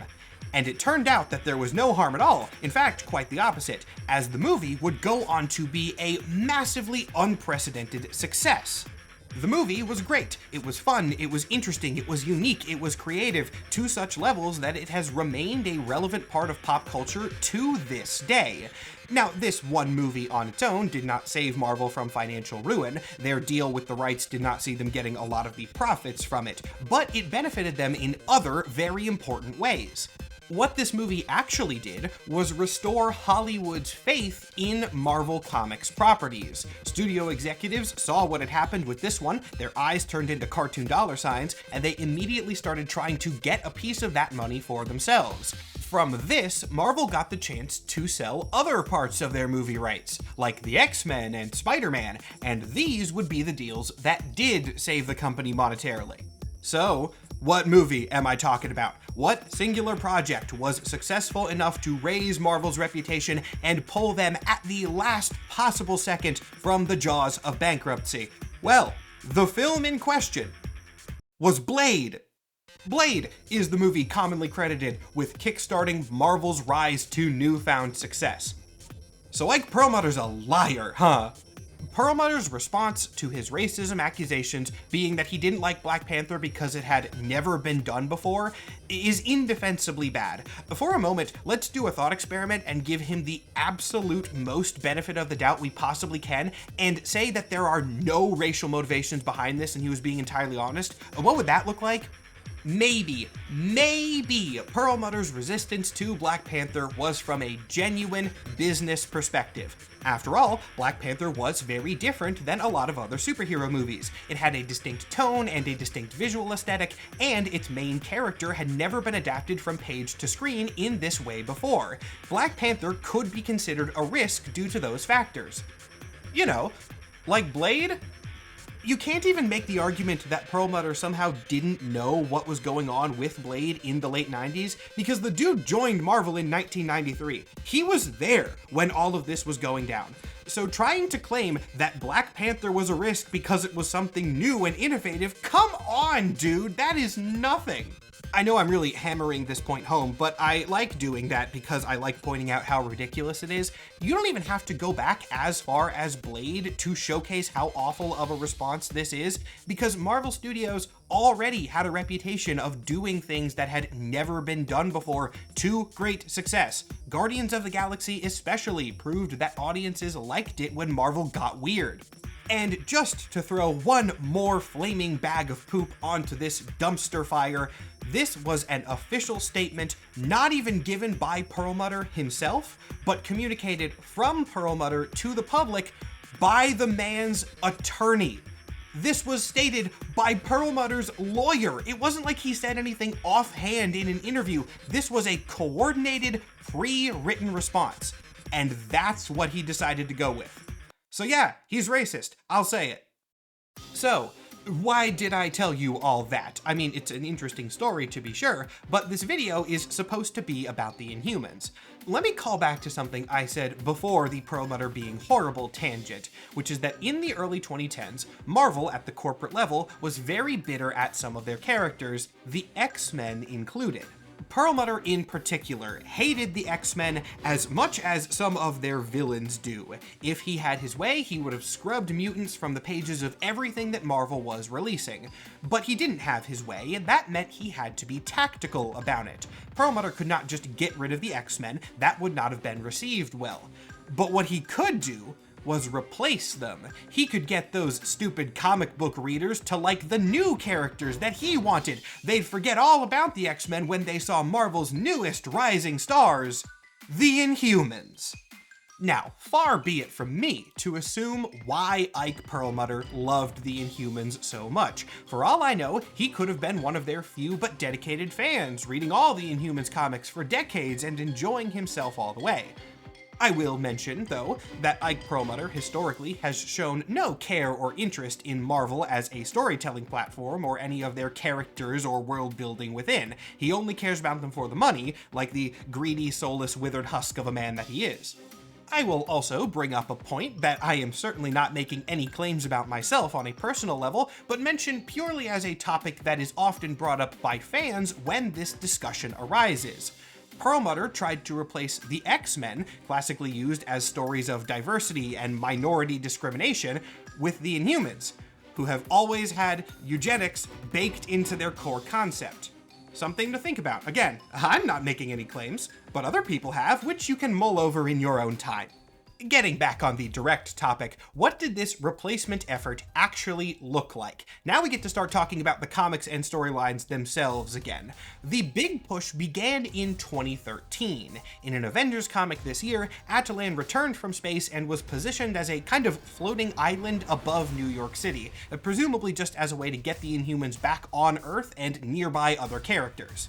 Things would really kick off in issue 3 of an event comic called Infinity by Jonathan Hickman. Now, this book is great. Jonathan Hickman is one of my favorite writers at Marvel. This is a really cool story, and I would recommend it. The only sin of Infinity is containing the inciting incident for the Inhumans push. One of the main plot points of Infinity is that Thanos and his henchmen have attacked Earth in a hunt for Thanos' lost child. Apparently, Thanos had a kid with an Inhuman woman many years ago, and now he's returned to the planet so that he can kill his heir, which is something that Thanos would do. We'll talk a bit about Thanos' kid in a bit, but what matters for this point in the story is that the villain's quest leads him into a fight with Black Bolt. This causes Black Bolt to do what is historically cited as one of the dumbest things the character has ever done, detonating a Terrigen bomb. He did this purely willingly. It was set up at first like he was detonating it as a last-ditch effort to stop Thanos, but then in the final pages of the event, Black Bolt is talking to Maximus, and Maximus confirms that apparently Black Bolt was going to detonate the bomb whether Thanos was there or not, and the alien tyrant was just a good cover for him to do that. At this point, I do want to take a very quick and I think very well-deserved sidebar. Over the next couple of minutes, I'm going to be hating on a lot of comics pretty openly, and I want to make it crystal clear that none of this hate is directed at the writers or creatives involved. A lot of very good writers whom I like a lot were involved in this new Inhumans initiative, and the problems present in these books are not patterns consistent with the rest of their work. So I'm going to assume, especially with evidence from people like Perlmutter, that all of these problems were caused by corporate and editorial mandate. The writers are cool, no hate to you guys. Now, back to those problems. The detonation of the Terrigen bomb released 2 gigantic clouds of Terrigen mist. These clouds then began just kind of sweeping around the planet, not dissipating due to whatever chemical properties are present in Terrigen, and just moving around like a weather pattern with the Earth's wind currents. This might not sound like a huge issue at first, because Terrigen doesn't do anything to regular humans. It has no effects, positive or negative. Terrigen only gives powers to people who are descendants of the original Kree experiments. Except, remember I said a while ago that controversy over Terrigen in Atalan's past caused the Inhumans to spread out all over the world. That was something that was really expanded upon in this era of comics. This teeny little change to the world building meant that the Inhumans were no longer contained to their secret civilizations like they had been for pretty much all of their history up to this point. Instead, there were people all over the globe living their regular lives without ever knowing that somewhere in their history they had an Inhuman ancestor.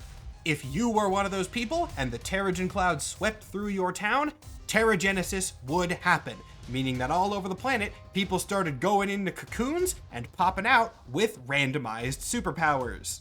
These people, called New Humans, capital N, lowercase u, capital H, Humans, which I always thought was dumb, were the focus of an immediate follow-up series to Infinity, simply called Inhuman.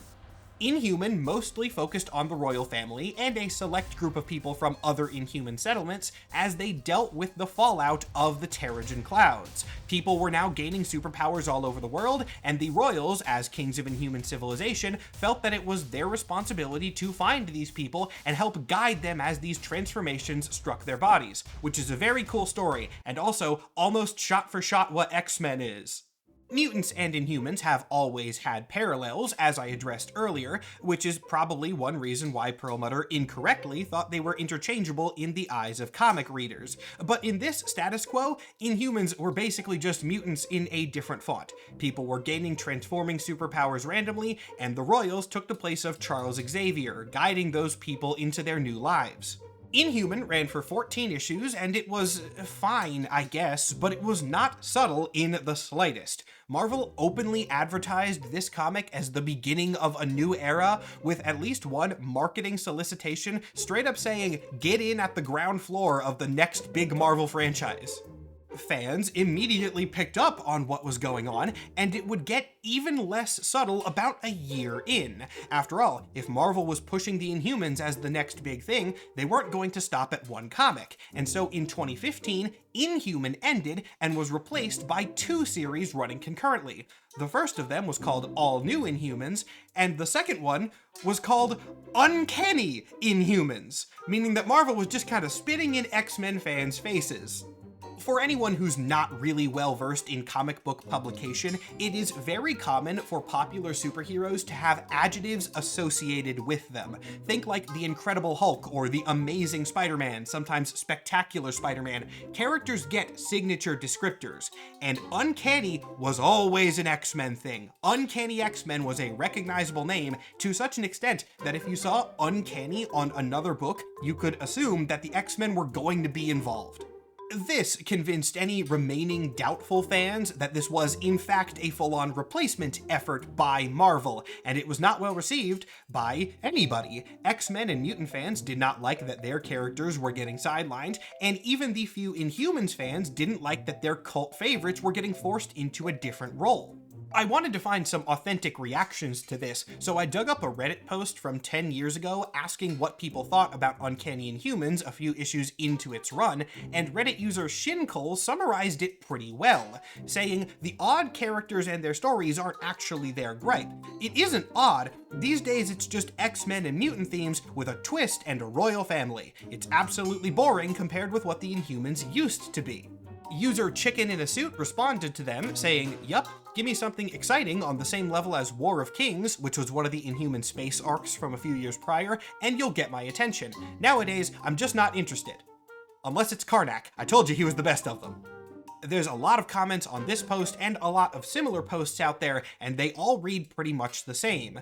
People did not hate the Inhumans during these early years of the initiative, they just didn't really like them. The stories were kinda flat and were such an obvious X-Men replacement that it left a bad taste in people's mouths. The books were not entirely misses. The first arc of Uncanny Inhumans dealt with the son of Black Bolt and Medusa, Ahura Boltagon, and that one is well received. They also brought back some original elements from Inhumans, most interestingly, taking Johnny Storm and reuniting him with his classic love interest, Medusa. Wait, what? Yeah, Uncanny Inhumans had Human Torch on the roster, and he was in a relationship with Medusa, who had broken up with Black Bolt after the whole Terrigen bomb thing. To be very clear, Crystal was around during this era. She was not dead or anything, she was present, and it is an active plot point that Johnny has moved on from the character who was literally written to be his love interest and is now with her older sister. Now look, I understand that in comic books, characters are going to age at different rates. That's just sort of the nature of the medium. Whoever is more important is often going to grow up faster than characters who don't get as many appearances. But you don't often get to see that comparison directly, because you don't have one person dating two sisters. And in the case of Crystal and Medusa and Human Torch, Johnny was supposed to be 16 or 17 in the original Fantastic Four series when the Inhumans started appearing, and Medusa was a full-grown woman. So while they are both adults in modern canon, it still feels weird. People hated this, which I probably don't even have to openly say to you guys. I don't think there was a single fan of Marvel who in the years before this was thinking, man, I wish Johnny Storm would get together with his ex's older sister.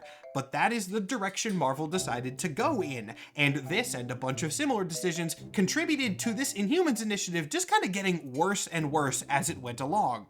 Despite all of this, there were some good things that arose out of this initiative, with probably the biggest one being Miss Marvel. Kamala Khan debuted in 2014 as one of the earliest Inhumans from the new push. She has Inhuman genetics, she got her abilities when the Terrigen clouds swept through New Jersey, and she has gone on to be an extremely popular character pretty consistently since. Though, perhaps a better word for Miss Marvel's situation in particular is that she arose as a popular character in spite of the Inhumans initiative, because she was not originally supposed to be an Inhuman at all. The original concept that her creators brought to Marvel featured her as a mutant. Marvel liked Kamala Khan a lot, evidently enough to publish her with her own solo series, which was the right call. Miss Marvel's a fantastic character. However, Marvel was not making new mutant characters like this at the time due to mandates from people like Ike Perlmutter. And so while Miss Marvel got her own book, editorial insisted that her origin be switched around to make her part of the new Inhumans push. That actually makes for a great transition into talking about Perlmutter specifically again for a bit. Remember, all of his bitterness and hatred was ostensibly due to movies, and maybe some own personal beliefs, but I'm not going to comment on that as I've said a couple of times. The Marvel Cinematic Universe was his main point of concern, and his end goal was to put the Inhumans in there. Some of you who have followed the Marvel Cinematic Universe for a while may remember that an Inhumans movie was announced in 2014, apparently having started early development 3 years prior in 2011. This was due to Perlmutter. It is commonly believed that the inclusion of the Inhumans in the movie schedule was one of the reasons that he caved on letting Black Panther go through. There is no evidence to this directly, but I've seen it brought up enough that I did want to mention it at least quickly. A bit of connected cinematic setup began moving for Inhumans fairly quick after that, with the Agents of S.H.I.E.L.D. show including Inhuman characters as a major part of the storyline for a couple of their seasons. As for the movie itself, it was first announced to be releasing in 2018, then it was delayed to 2019, and then it was removed from the release schedule altogether. The changes regarding the movie happened, of course, due to Ike Perlmutter, though this time it's not because of something unfortunate that Perlmutter did, it's because of something unfortunate happening to him. Hooray! Due to the incredible success that the MCU had already achieved, in 2015, Marvel Studios was kind of split off from the rest of Marvel Entertainment. It didn't become an entirely separate company, but under the new structure, Marvel Studios operated more independently and reported directly to Disney rather than reporting to Marvel Entertainment, who handled the rest of things. Kevin Feige ended up as the head of Marvel Studios, and Ike Perlmutter, largely due to his general unpopularity, remained at Marvel Entertainment, still having power over the company, but not over any of their movies. And then shortly after this, they made Black Panther and Black Widow and Captain Marvel and all the stuff that Perlmutter personally hated. This is great. Ike Perlmutter losing control over things is always good. But the key word in that is movies. Back in this stage, Marvel Studios only did the movies, and Marvel Television was a different branch. That was still under Marvel Entertainment, and by extension, still under Perlmutter. Inhumans was dead at Marvel Studios. Kevin Feige and Perlmutter hated each other, Feige was never on board with the Inhumans, so the second he had authority to cancel the thing, he did.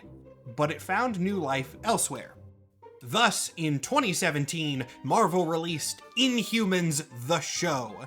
Technically still part of the MCU, but more of a spin-off of Agents of S.H.I.E.L.D. than anything else, and that whole sphere was decanonized from the main Marvel Cinematic Universe over the coming years. Some people might try to fight me on that. I'm sorry, it's true. Agents of S.H.I.E.L.D. is no longer canon, maybe in a multiverse thing, but not to the main stuff. Inhumans the Show was built on the rubble, essentially, of Inhumans the movie. Perlmutter had kind of been poking production of that along for many years, and so there was enough in development that it could be converted into a new form. It was bad. I briefly considered doing like a fake out moment where I said it was great and then did like a twist joke thing. No, I can't even make myself to do that. Guys, Inhumans is so, it's so awful. The plot of the show revolves around the Inhuman royal family being exiled from Attilan by Maximus after he takes the place over, and then they have to fight their way back and stop him. It is relatively similar to their first appearance from Fantastic Four, but don't make the mistake of thinking that this show cared about its source material. They tried to make Maximus a sympathetic character, which did not play at all. Medusa's hair gets cut off in episode 1, probably just because it was too expensive to animate and this show was running on a shoestring budget. The funniest and maybe most egregious example of Inhumans just spitting on the source material is a scene where Karnak is trying to scale a cliff face and he steps on a loose rock and falls. Karnak, the guy whose whole power is detecting weaknesses in objects, steps on a loose rock and falls. The one thing he should not be doing. The show was not well liked, obviously. Inhumans got an 8-episode first season, which was met with universally negative reviews, and then it was promptly cancelled, after which it has not been referenced since, outside of Doctor Strange in the Multiverse of Madness, which had a presumably different variant of Black Bolt, but one played by Anson Mount, who also played the character in the show. And in that movie, he gets murdered, which is quite funny, actually. But now, with that addressed, let's return to the comics, which is where things are really going to heat up. Yes, this heats up even farther than where we've already been, and by orders of magnitude. I can't say exactly why the storyline that I'm about to talk about happened, but I have my suspicions that it was due to Ike Perlmutter being bitter about his ousting from Marvel Studios, and taking it out even more on the comics side of the business. We're going to rewind time just a little bit from the live-action show to November of 2016. At this point in the comics, the 2 gigantic Terrigen clouds that had been floating around the planet were still just there because that was the way that Marvel was making new Inhumans characters. They had just been on a cycle transforming people, and no one had really done anything about it. But that was about to change. Even though Inhuman society was kind of mad at Black Bolt for releasing the Terrigen, most of them began to view the clouds with a sort of religious reverence. After all, it was a huge part of their culture throughout their entire history, and now their culture was just floating around the planet as literally a big force in the sky. I could see how a religion would form out of that. And then the X-Men blew one of the clouds up. Emma Frost discovered a mutant named Alchemy who could change chemicals into other chemicals or something like that, and with his abilities, they transmuted an entire cloud into something else, presumably just something natural for the atmosphere. Now, why on earth would they do that? Why would the mutants destroy something with religious significance to an entire civilization? I mean, well, there was one tiny little detail. Terrigen kills mutants. Yeah, you know, just a minor little thing. Terrigen does not do anything to people with purely human genetics, but if somebody with an X gene breathes in Terrigen, it gives them a fatal disease called Mpox. And with a cloud of it just kind of sweeping around the planet, anyone caught in the cloud who had mutant genes would die. Not that big of a deal, right? Cue the 2016 crossover event, Inhumans versus X-Men. One Terrigen cloud has been destroyed, and now the mutants are gunning for the other one, so the Inhumans are going to stop them. They have one source of Terrigen left on the planet, and they are not going to let it be taken away from them for the simple crime of gassing minorities. Now, I know that phrase might trigger a very understandable YouTube manual review of this video's monetization, so let me just be crystal clear. That is what this book was about at its core. There was a giant cloud of green gas sweeping around the planet, killing exclusively members of a minority group, who were prominently led by a Jewish man that experienced the Holocaust, no less. Making things even worse, yes, it can get worse than that, the Inhumans were represented as the better side of this conflict. I'm not going to go beat for beat over the 6 issues of Inhumans vs. X-Men because, quite frankly, I do not want to, but the comic represented the X-Men as the aggressors right from the beginning. It does end with the other Terrigen cloud being destroyed. However, the Inhumans are the ones to do it. They're the ones to step up and take responsibility for the abhorrent actions of their king. Why do they get forced into that position? Because the X-Men develop Inhuman hunting sentinels and start attacking them. This event was absolutely intended by Marvel Corporate to be the final charge in the X-Men to Inhumans replacement effort. Fans were meant to look at this and think that the mutants had gone too far and the Inhumans would be spearheading the future of the Marvel Universe from this point on. Marvel was so confident in this that they even actively marketed it as a choose your side kind of deal. There were even tie-ins to this in other media. If you played Marvel's mobile games at the time, you might remember an in-game event where you could choose between either the Inhumans or the X-Men and get special faction rewards during the course of things. Comic readers were encouraged in multiple places at multiple levels to make a stand and choose their team. Will you root for the rising stars of the Inhumans or the dated and hated X-Men? And fans chose X-Men, resoundingly. Yeah, Inhumans vs. X-Men is one of the most negatively received events, maybe in the entire history of Marvel, which honestly, anyone with half a brain for storytelling, or just the comic book industry as a whole, really, should have been able to tell you. People weren't really liking the Inhumans already going into this event, viewing them as fighting the X-Men on a publication level, which they absolutely were. And I don't know and will never know why Marvel Corporate decided that the solution to that problem was making the Inhumans not only fight the X-Men for releases, but also fight them literally in-universe. The final issue of IVX released in March of 2017, and the disastrous reception of the event marked a pretty definitive end to the Inhumans initiative that Marvel had been trying to make a thing for, at this point, several years. Their level of relevance would change literally immediately after this, as the following month, April 2017, a new comic called Royals was released, which starred the Inhuman royal family going into space and having adventures out there, which kind of tells me that Marvel knew the writing was on the wall for IVX since they were evidently prepping this in advance. Royals actually is not bad, probably because it was not a blatant ripoff of X-Men and was instead a return to the Inhumans in their space status quo from before this whole catastrophe, which was generally well received. This was the comic that gave us the progenitors and a lot of new interesting developments to the earliest lore and world building of the Inhumans. It ran for 12 issues, and it also helps that it was written by Al Ewing, which tracks. Al Ewing seems to be the universe's creative force that exists to balance out the evil of Ike Perlmutter. Fun as Royals was, it was nowhere near enough to restore the general faith of the comic audience in the Inhumans as a concept, which is made very clear by the next time that the group appeared, which was in a 2018 miniseries called Death of the Inhumans. This comic is only 5 issues, and we can skim over the plot of it pretty quickly, but I will just say this right up front: the title is not clickbait. The main villain of Death of the Inhumans is a weird entity known as Vox, who is originally set up as a Kree superweapon that can, assimilate the powers of all the Inhumans and condense them into one being. This would be revealed as a fake-out, though.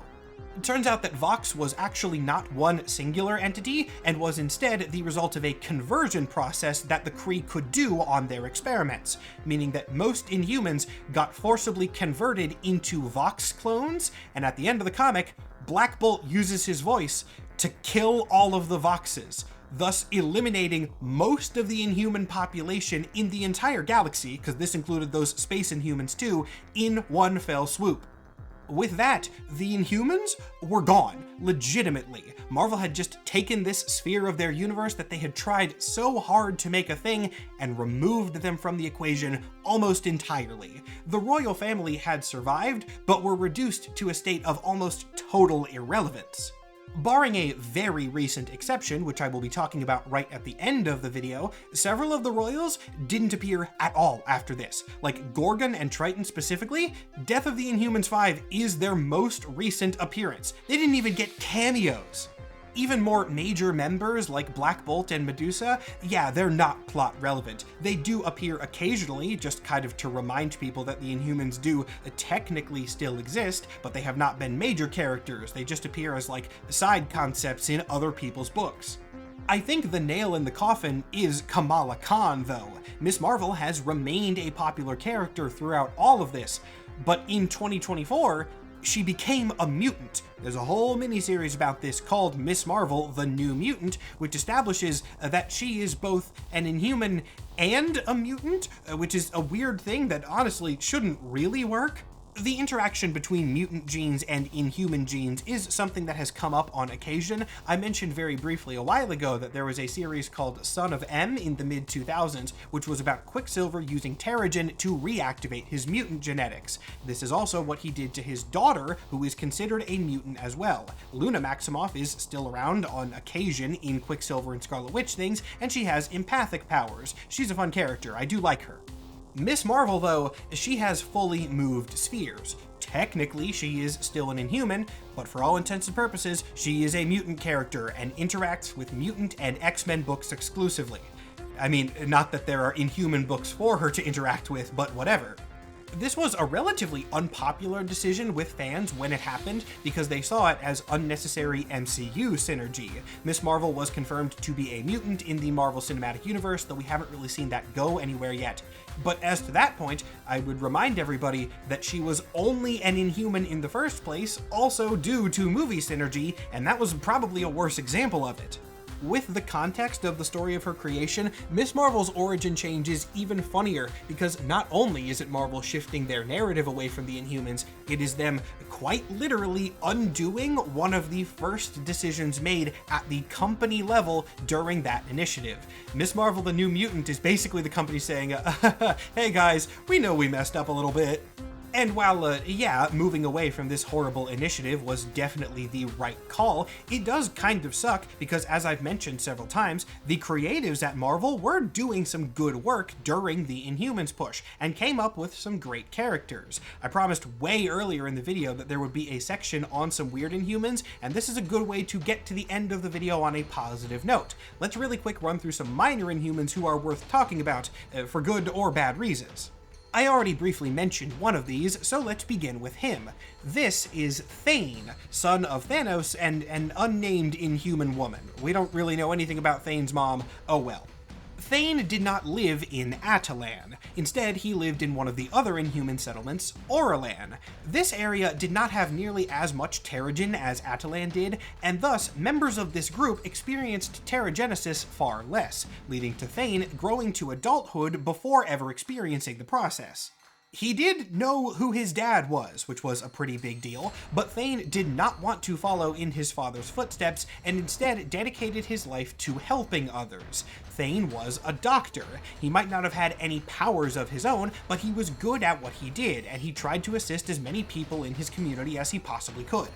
That is, until Black Bolt did a stupid and detonated the Terrigen bomb, and one of the clouds made its way to Orlan, forcing Terrigenesis on all of its residents, including Thane. Apparently, the mixture of Thanos' genetics, which is a whole complicated topic in and of itself, with Inhuman DNA turned him into something physically resembling his father, which understandably caused a lot of trauma. Even worse than the visual connection to a conquering tyrant was the powers that Thane ended up with. His abilities are kind of complicated. The comics usually summarize them quickly as his left hand bringing death, while his right hand brings living death. The powers of the left are very simple. If Thane channels his abilities through his left hand, it kills people. The powers of the right hand are a little bit more nuanced though, because what is living death? Well, in Thane's case, it turns out to be a form of stasis. Thane's right hand can trap his victims in an amber-like substance, not killing them, but freezing them indefinitely. The powers are strong and also difficult to control, especially in the moment right after Thane received them. After his Terrigenesis, his death ability overloaded and instantly murdered every other resident of Orlan, which, wow, that is a pretty dark but very good story arc for a child of Thanos. The whole point of Thane is that he tried his hardest to deny his father's legacy, but then had it forced on him, at least to some capacity, anyway. This theme continues for his arc, as Thanos came looking for him, not for any nice reasons, but because he was trying to kill all of his heirs. Thane does end up fighting Thanos shortly after this, but deals the final blow not with his left hand, but with his right, leaving his father alive and thus shaking some of that awful history. Thane then begins training to become, quote, something worse than anything Thanos could have ever dreamed, a better man than he was. Thane is great. I like Thane. He would get a few more arcs in the coming years, always in the cosmic sphere of things more than the Inhumans one, but unfortunately, he has not appeared since 2017, which sucks. I think that much like Ms. Marvel, Thane does have a place in current canon if you just focus on his Thanos thing more than the Inhumans one. I hope somebody brings him back eventually. Another interesting Inhuman character from the unfortunate time of the push is Reader, who has one of the wildest powers out of this entire group, and maybe even in Marvel in general. Reader can take anything that he reads and manifest it into reality. But much like Black Bolt, this power is uncontrollable, automatic, and always on. If he reads the word fire, the area around him will burst into flames. If he reads the word death, somebody around him will immediately perish. If he reads the word castle, a castle will just manifest in his vicinity with all natural things therein. The one limitation on his powers is that he can do this 3 times a day, and each consecutive use will be weaker than the previous one. So to recap all this, because I know it's kind of a lot to process, whatever 3 words Reader reads first in a given day will be translated into automatic, sort of magical effects, and again, he has no control over this. This power made Reader so wildly dangerous that he was blinded by members of his tribe almost immediately after Terrigenesis. This is awful, but he simply could not be allowed to read anything because who knows what could happen. This, however, led to one of the 2 reasons that the character is so incredibly cool. Blind people can still read, they just read through Braille. And the way Reader uses his powers as an adult is by carrying cards around with him that have specific words written on them in Braille that he can pull out and then just swipe his fingers over at any time he needs them. He has a card that says freeze, which is a time stop. He has a card that just says away, which he can use as a teleport. He has a card that says see, which allows him to see through the eyes of his seeing eye dog, Fori, directly. For the Dungeons & Dragons fans watching, which, knowing my audience, is probably quite a bit of you, this power seems a lot like a unique and interesting twist on spell slots, and it gets even cooler when you see how the comic treats the concept of language in relation to it. After all, the meaning of a word is not a universal constant. They only work, written or spoken, because everybody who understands the language has generally agreed, more or less, on what the meaning is for that specific set of symbols. And this can be weaponized when it comes to Reader. There's a fantastic scene with Reader, Maximus, and a bunch of other Inhumans where they need a very specific thing to happen, that being access to the astral plane for their entire group. This, in theory, is within Reader's capabilities, but his powers are word-based, not phrase-based, so he can't take mass astral projection as one effect that he can then trigger. And then Maximus, insane but genius man that he is, gets an idea. He quickly grabs a braille tile, inscribes the word floob, F-L-O-O-B, onto it, and then talks to the entire group, saying that, hey, floob now means mass astral projection. And we, as a group, are all agreeing on what the definition of floob is. Reader is part of this, he has agreed on it as well, and therefore, when Reader's power activates, it will filter through his own mind and his own understanding of language, and the spell will work. He scans the tile floob, and yeah, it now, in his brain, means mass astral projection, and that's exactly what happens. This is incredibly cool. I have talked about this scene to linguists before, and they always get the most excited look on their face at hearing about this, because, yeah, I mean, this is genius. This is such a clever application of his wildly specific power. It's written by Al Ewing, by the way. Because of course it is. Of course it is. Unfortunately though, exactly like I said for Thane, a Reader has not appeared since the Inhumans incident. He got a few arcs as one of the new members of the roster during that time, and then since their de-emphasis, he's just gotten nothing. I don't know if he's technically been killed off like all of the other ones, but I also don't think we've seen his body. So in comic book terms, and sometimes even when we do see the body, that means he can be alive again if the story demands it.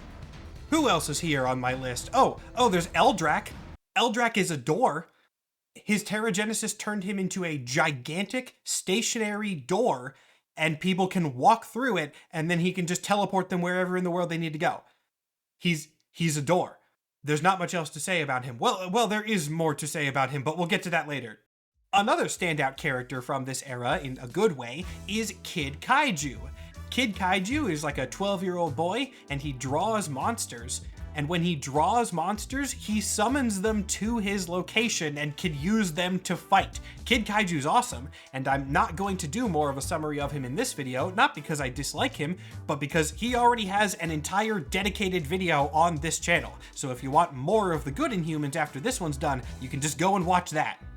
Of course, nowhere near all of the new humans from this era are good. There's a lot of them that are fine, but not really notable characters who were just around for this and then died out with no fanfare when the initiative was over. Some of them are just straight up stupid though, like Grid. Grid is, I think, my favorite example of Terrigenesis giving somebody dumb powers. Not even dumb in the fun way like Eldrak is. Grid's thing is that he can see and manipulate the electromagnetic spectrum. That part is fine, but the dumb part is that when he came out of his cocoon, he no longer had his hands, and instead his hands had been replaced by, these things? I'm not even really sure what these are supposed to be. They might just be a visual representation of him having like energy hands that would work better in an animated setting if they could move, but they're just like concentric rings. This is what he has instead of hands now, and that's his power. Marvel didn't even have the guts to commit to making Grid an amputee character and having arcs about him learning to live without hands, because in his second appearance, he gets high-tech robot prosthetics, and that's what he has now. The concentric rings just kind of go around them. And that's Grid's whole thing. He was part of the new roster of Inhumans for all those books where it mattered, and then of course he was immediately shelved when the initiative was over. And speaking of weirdly specific Inhuman powers, though this time on a far better character, Moon Girl. Moon Girl is actually an Inhuman. Originally, she never went through Terrigenesis. Her whole thing was just that she was a kid, and she was a genius, and she invented a bunch of cool gadgets which she used to fight crime, and also, she had a pet dinosaur, which is a lot of things rolled into one concept, but Moon Girl is very fun, so it worked. Given that she was an Inhuman character, though, she would go through Terrigenesis a bit into her existence, and the power that she came out the other side with was the ability to temporarily swap bodies with Devil Dinosaur, meaning that she could stomp around and go into a more combat-focused form. This is awesome, But it also is really weird because her power is not swapping minds in general, or swapping minds with animals, or even swapping minds with dinosaurs. Her inhuman ability, which is apparently coded directly into her genetics, is that she can brain swap with Devil Dinosaur specifically. Like I've said a couple times in this video, inhuman powers can just be, they can just be whatever. Marvel has historically tried to explain them away a bit more scientifically than with other characters, but in practice, suspension of disbelief. Teragenesis is a way that people get superpowers. Who knows what happens? As for Moon Girl specifically though, she is one of the characters which has gained lasting power after the disaster of the Inhumans. She keeps getting comics on a regular basis. For one, because she's independently a good character, but probably also two, because her concept doesn't need to be related to the Inhumans. She can just do her own thing, and the dinosaur swapping can just be a thing that she does. And with Moon Girl covered, that's really all the Inhumans that I wanted to hit towards the end of the video here.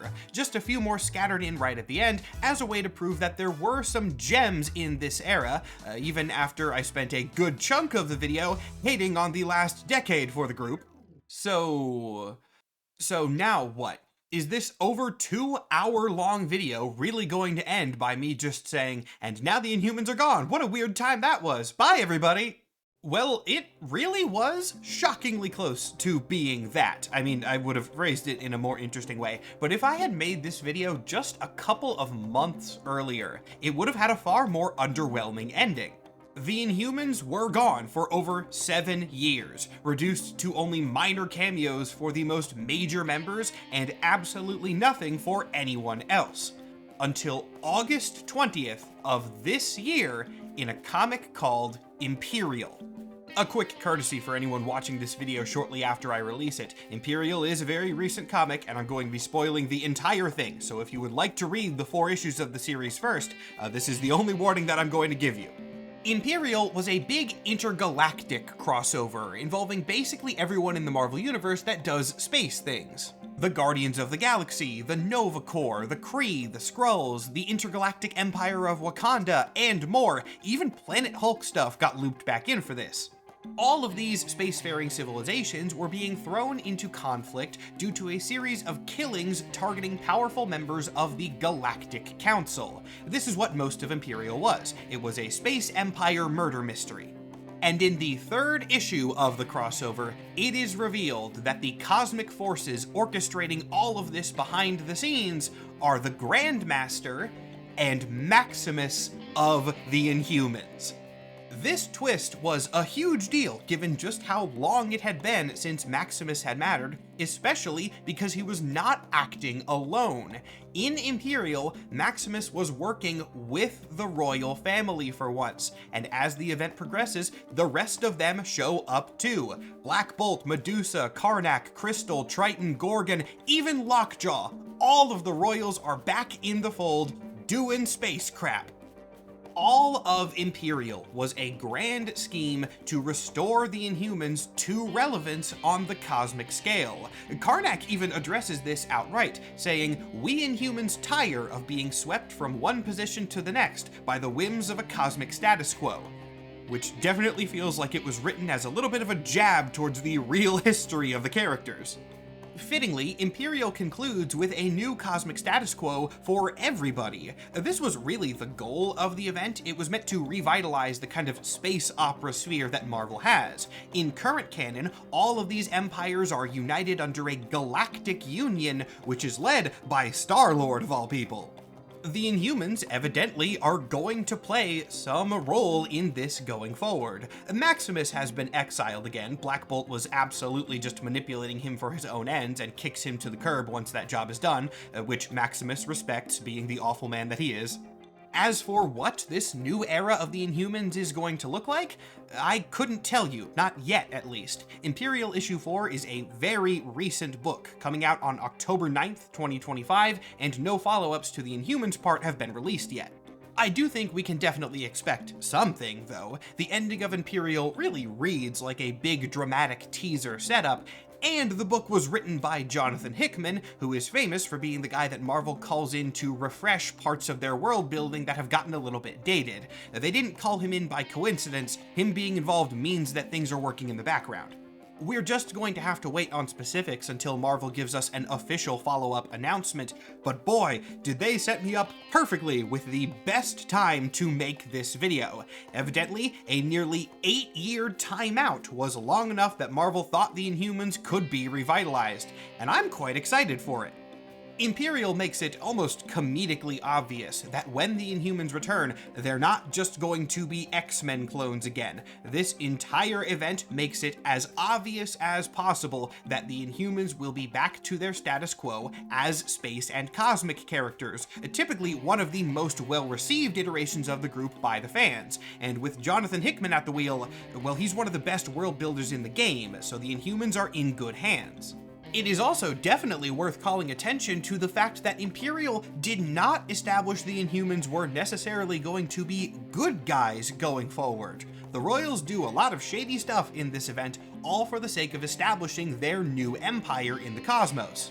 This is another piece of the puzzle that's giving me a lot of hope for where the characters might be going. A recurring point in this video has been that the Inhumans have a lot of uncomfy concepts baked into their world building at a foundational level, and these are not things that should be ignored. The Inhumans just don't work as well when they are represented as morally black and white. Let the Inhuman Royals be an elite ruling body over a civilization that is hyperfixated on genetics. Not because that's a good thing that we'd all be rooting for, but because then we can see the characters deal with the consequences and ramifications of this philosophy, which is the kind of thing that makes a good sci-fi story. With that in mind, I think a redemption arc for the Inhumans is long overdue. Not redemption in a moral sense, don't just sweep all of their problems under the rug again, I mean redemption in a narrative sense. Tell interesting stories with the Inhumans again. Who knows, if all goes well, maybe in a couple of years I can make a follow-up video called The Rise and Fall and Rise of the Inhumans, Marvel's former biggest failure.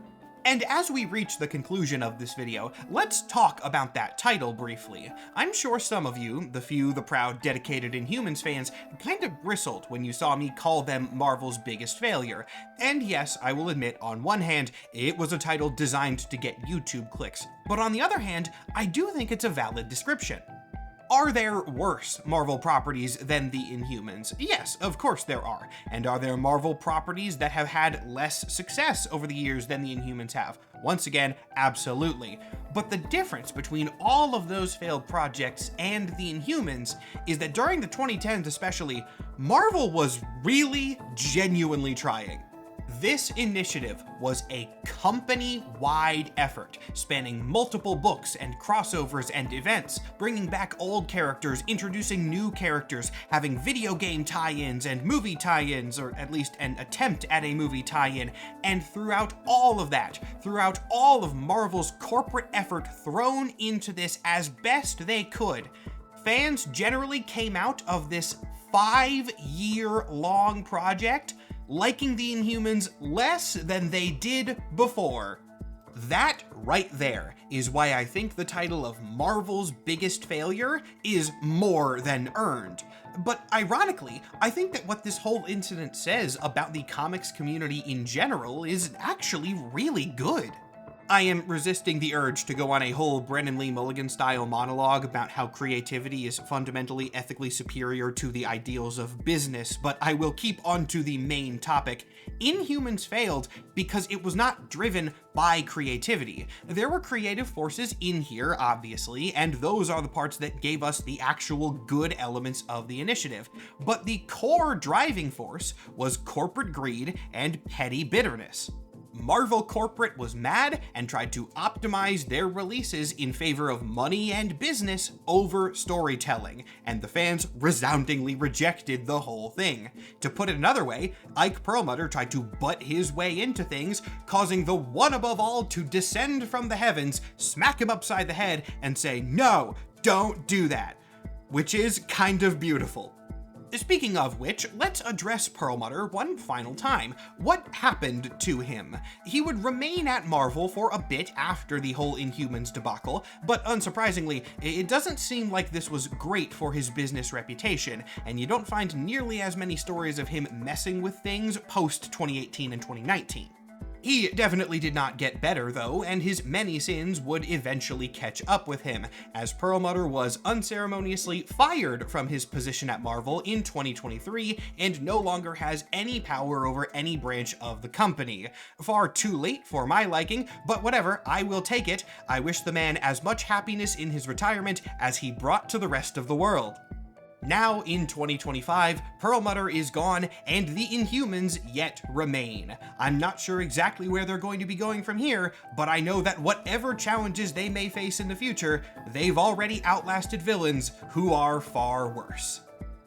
Thank you all so much for watching what is, to date at least, the longest video that I have ever made.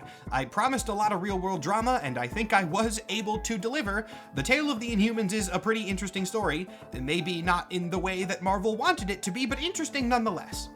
As for announcements, I do have a special one today, or at least a special version of one. I have a Patreon. If you go and check that out, you can find early and ad-free access to all of my videos, as well as a new exclusive video every month. This month, I did something a little bit different that I have done once before, which is make the exclusive Patreon video a kind of like a bonus features extra segment for this feature-length one. And in this case, it's maybe the dumbest Patreon video I've ever done. So if you care to throw me $5 for my troubles, you can go and watch the Sir Superhero Eldrac special, which is an entire dedicated video about every single appearance of Eldrac the Door. Remember the Inhuman who got turned into a big door? I talk about all of his appearances, and one of them is live action. You also get access to my entire backlog of exclusives. There's like 5 hours and counting of content on there. My username on Patreon is the exact same as it is here. There's also a link on my channel page and in the description of this video. It's very easy to find, and double thank you to everyone who already supports me over there. It really helps me in continuing to make these videos for you all. Also, as always, shout out to Ruben Perez, the artist I work with for these videos. He drew the poses of the character that you've been watching talk at you for the last 2 hours, some of which were new for this video, so I hope you guys appreciated those. And now, I can breathe easy because the very long, very detailed video that I have been promising for months is finally complete. Now I sit back and wait for the follow-up to Imperial to change everything about the Inhumans once again. Oh well, it's just the nature of the medium. I'll get used to it.